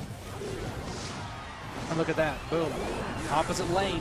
2173 to 2360 lead currently for Faust. Keep in mind, though, Graveyard switches lanes easier than Electro Giant does in many ways. Yeah, that's a great way to look at this because, we've talked a lot about how Mo is always happy to switch lanes. Well, so's Graveyard. Might poison this on the left-hand lane. We'll see. Decides to save it for the for a little bit later. GY comes in, Bomber comes down, nice poison value there. But Golden Knight gets on top of the tower somehow, and then the NATO away by Mo to get another hit in. Some fancy footwork, but still in the deficit. Faust might get 2 wins here against Mohamed Light today. He's got a very, very solid lead right now, and not very much time for Mohamed Light to try to catch this one back up. 15 seconds. Just so much control from this deck, Rich, and with Mo going against this deck, wasting that first couple minutes, he finds himself in a very tough spot. And Faust with 3 wins on the day, 2 of them against Mohamed Light. I feel like that puts you in a very strong second place. That's nice stuff. I mean, to not only to get those couple of wins, but to take Mo down twice. Hey, you know what? Of all the things that happened today, you came out 2-1 against Mohamed Light. You won the duel overall. Yeah. Very nicely done for Faust. Now we'll see if he can surpass Vitor in wins. That's a great way to put it, man. That's actually a really good way to look at it. If you're Faust going, I played 3 against Mo, I picked up 2. And Mo doing it with all different decks. And that is exactly the deck I want to see against Mohamed Light. Obviously, it worked this time out. It's not going to work every single time, but the mentality behind it of, I've tried it. We've watched everyone else try everything else that's in the meta right now. How about we just go back to something that can completely control the board? And really good stuff there by our competitor in Faust, picking up another win on the day. It is only a streak of 1, but like you said, 2 against Mohamed Light. Yeah, no, big wins for him overall. And then now I believe his next matchup is going to be Igor. Is that right? Second win, excuse me. And both of them against Mohamed Light. And yes, next one's going to be against Igor, so we'll see if, like you said, if he can get close to catching Vitor, who ended his day on 4. Is that correct? Yeah, 4 for Vitor. Yeah, so, I mean, he has a chance to run through and walk away with some pretty good money here. Of course, now he's into the hardest part of the order, right? He had Vitor, now he has Igor, then he has Samwell Basoto, right? So this is not the easiest part of all of this. But after beating Mohamed Light, it gets hopefully a lot easier. We'll see if Igor actually lets that happen as we get another staring match, and you always hate that. Let's just both cycle a card, and your cycle card kills mine and gets damage.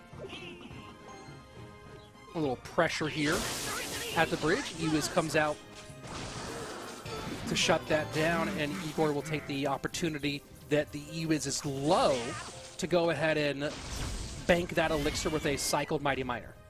Yep, like that play. Now the Mighty Miner becomes that much more annoying. You know, get his ability down if you want, but the Monk gonna kind of make these goblins a non-factor.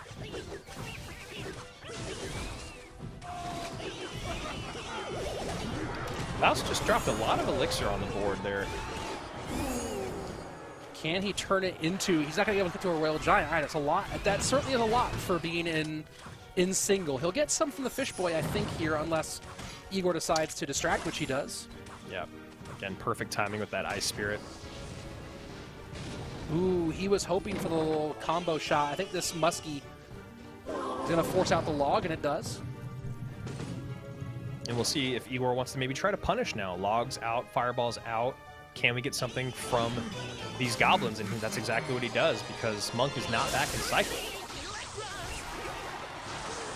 And Igor not super concerned about the E-Wiz here, because he's just trying to get the tankage out and gets a nice chunk of damage for the lead. Those, man, just one extra skeleton can be so obnoxious. Yeah, I know, man. Those Larry, that damage piles up insanely fast. We go trying to get that Phoenix in front. I like this poison by Igor, right? Makes it so that this is kind of just a dead push.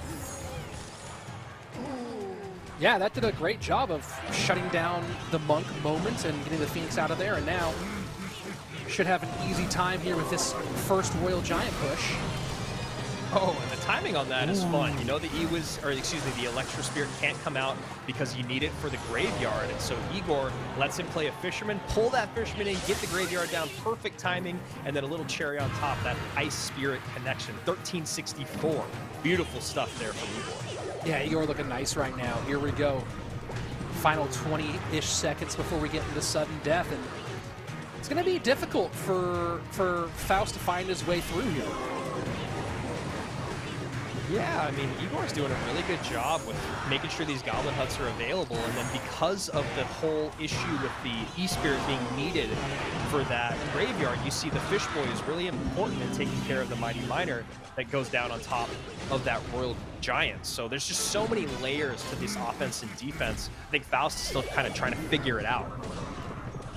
Mighty Miner sets up in the back as we get into our sudden death period. And that Goblin Hut's still healthy here. Igor will be back to another one whenever he wants it as well. Graveyard in, and again, Spirit high, so Ewiz comes out to defend against the Graveyard. And I love that too, because it was like, you know, Faust uses the log, so Igor piles up with the goblins from the hut and the set of goblins of his own, just dropping those all behind that Mighty Miner. Then, like you said, gets that graveyard in, because now the Ewiz can't be dropped up high. There's too many small spam units that'll just immediately take it off the board. So good stuff here by Igor, making Faust change up his defenses, but not in the way that he's choosing to. It's in the way that Igor's making him play. And he does try to protect the Musketeer, gets it down a little bit too late. So protection not going to do what was hoped for Igor. Either way, poison now in. You see him starting to really turn the screws to Faust. I just have no idea how Faust is going to turn anything into offense. There's just so much map control here by Igor, and he's doing a really good job of, like I said, that Goblin Hut baiting stuff out and then using the other set of goblins to kind of pile up. That's a good monk ability. RG going to get some good damage here, but that's going to be too little too late. Yeah. And man, just need the poison. There it is. Oof. Trying to win a lot is very difficult in this. Yeah, I mean, really. Yeah, like you said, unless you're Mohammed Light, because really everyone else has just kind of been trading blows, which is really what we've seen every other month, right? You know, month 1, we saw someone with 7 wins, 6 wins, and 4 wins. Month 2, we saw someone with 6 wins, 4 wins, and then a bunch of people at 3 wins. Then, of course, here we are in this month, Mohammed Light with 12, and then everyone else. Yeah. 13. And that's a good way to put it. Mohammed Light with 12, and then everyone else also played Clash Royale today. But if we do, I don't know if we can take a short look at it, because you know, the 12 is, the 12 was it 12 or 13? Yeah, 13. Maybe 13. Quite a lot. Yeah. Quite a lot, but look at Vitor with his 4. Vitor got in there nicely in the mix. And then the guys you expect to get wins, Faust, Igor, and Samwell, all picking them up. Now the big question here is, does Samwell get himself into the 2-win club and possibly end 3rd on the day if he can get another one off of Alexi? Or is Igor going to go ahead and just take some money and run with these last few matches? And I love our leaderboard right now because of what you talk about when you say that's what, you know, kind of who you expect. It just shows, again, that these guys really are on a different level than everyone else. Those 3 other players, even just making it here, is an incredibly impressive feat. But then the guys that have put in those 10,000+ hours in competitive scenes live on stage, you see them filling out the top here, and no surprises there. All right, here we go. Igor Sam. This is a fun one. And looking like Ghost for looking like RG versus Drill. Ooh, E-Spirit gets nothing there. Yeah, that was not well timed out of Samwell. And then also misses the couple of the guards with the logs, so all things going bad for Sam early on. Already down about 700 HP.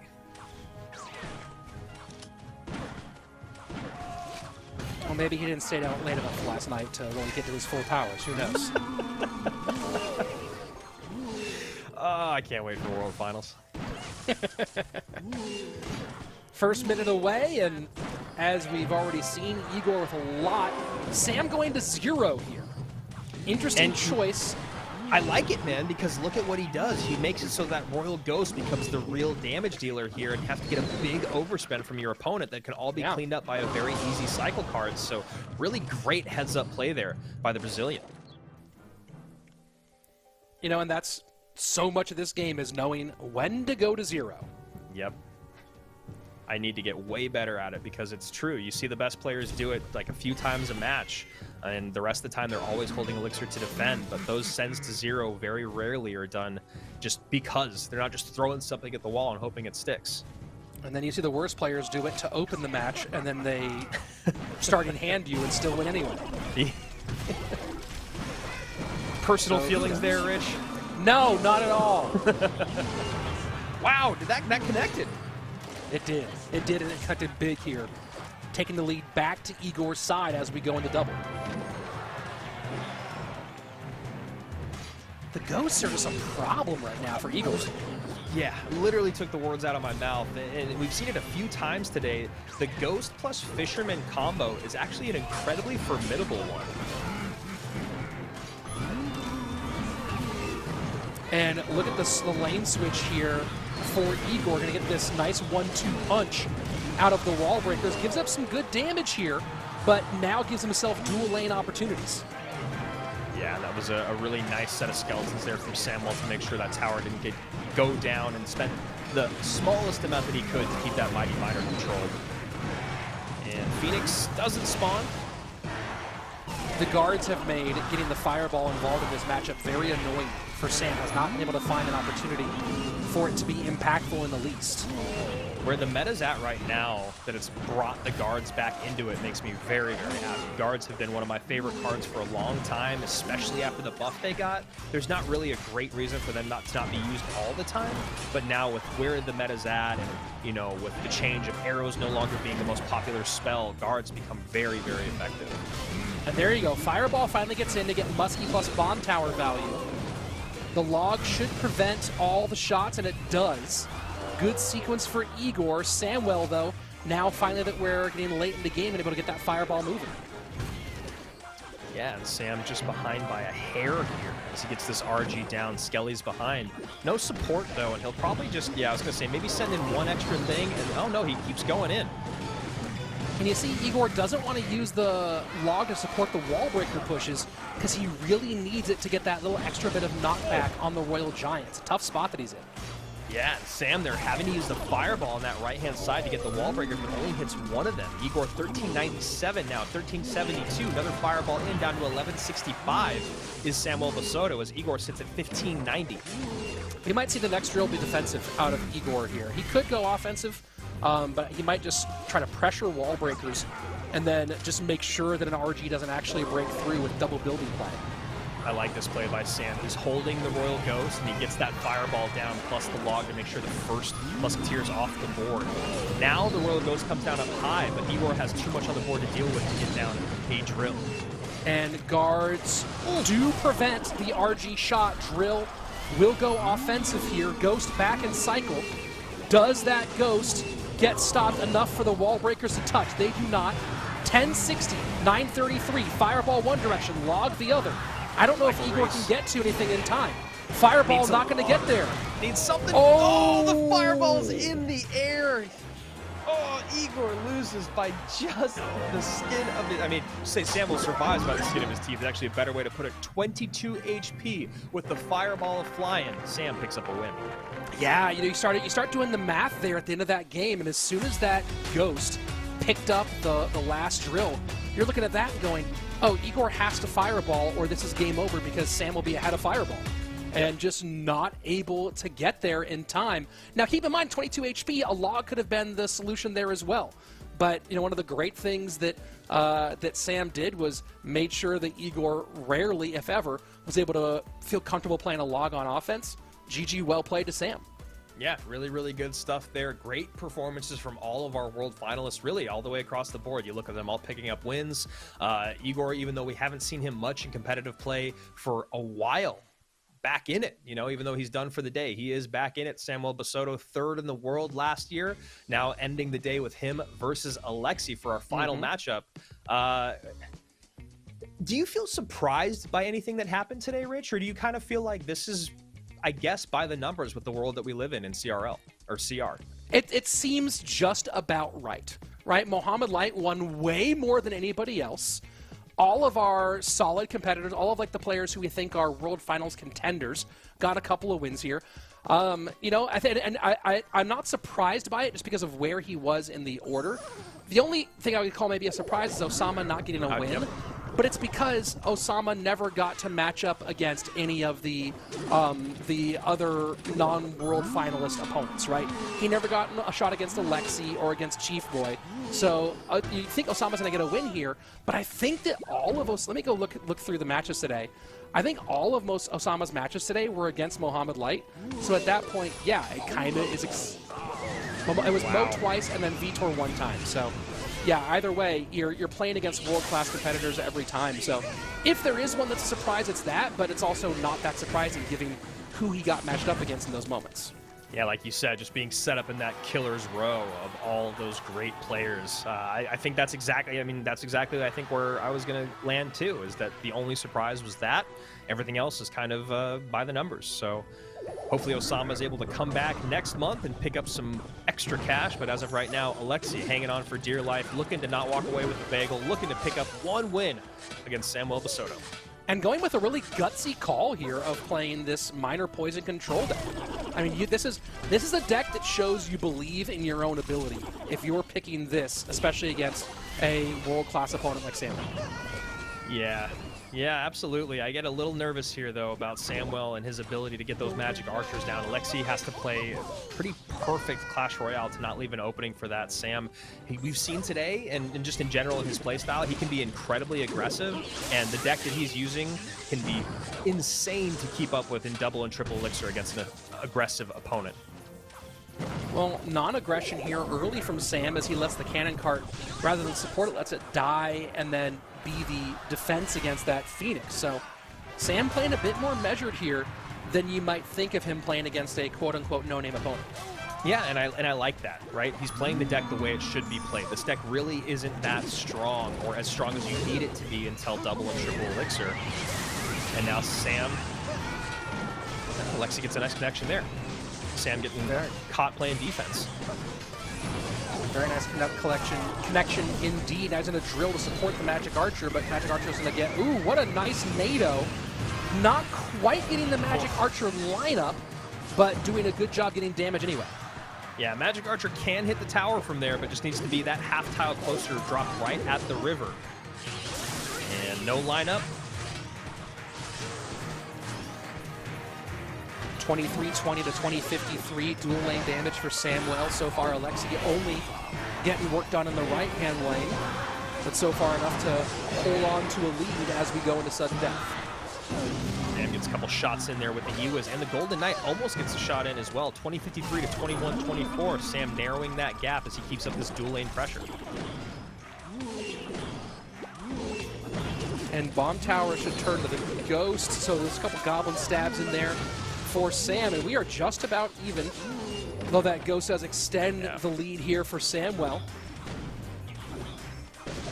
It's been interesting to see Sam play his Magic Archers maybe a little bit less than I'd expect. I mean, obviously the poison makes that an issue, but here we go starting to cycle them in the back. It's usually always good to have a Magic Archer or an Ewiz on the board. Drill Ghost left-hand side, Bomb Tower way ahead of these drills, so that's going to be good cleanup for Alexi. Expensive cleanup that doesn't end up working out. And the Royal Ghost stayed alive, I think. I don't know if it got a shot there, but this is a perfect lineup. This is what we're talking about. Sam gets an aggressive Magic Archer shot in, baits out the NATO. So much elixir was just spent on defense. Sam just goes, all right, cool. You can get this minor poison in. I'm going to get you back on King Tower and go right back on offense. I mean, everything went wrong for Alexi in the sequence, right? The Goblins got on tower, the Ghosts survived, his landlord raised the rent, his girlfriend said we should see other people. It was just a bad 20 seconds from top to bottom. Wow, there you go. Sam ending the day with a win. All of our world finalists pick up at least, I think, 2 wins today. Maybe Igor as a world champion. I think, nah, I guess we'll take a look at the leaderboard instead of me embarrassing myself. But Sam ends the day. Big win there, and a lot of fun. I mean, just like we said at the beginning of this matchup, the guys who you expected to win won today. The guys who you thought maybe wouldn't did not. Alexi making a good run of it there towards the end, and Mohamed Light, the big winner on the day, $1375 in that bank account. Ooh, yeah, I mean, that's small change for considering what Mohamed Light has won over and over and over again, but not bad for an afternoon of Clash Royale. And we'll look at the leaderboards in a moment, but keep in mind, folks, that this is not the end of Royale Masters. This is barely the beginning of Royale Masters for this year. You, of course, have more of these happening every single month, including this specifically next month. So keep an eye both on the Discord in the description so that you can find out how to sign up yourself. And, of course, at esportsroyale and esports.clash.clashroyale.com. Man, why am I forgetting the website here? Let's look at the leaderboard. Esports.clashroyale.com. Yeah.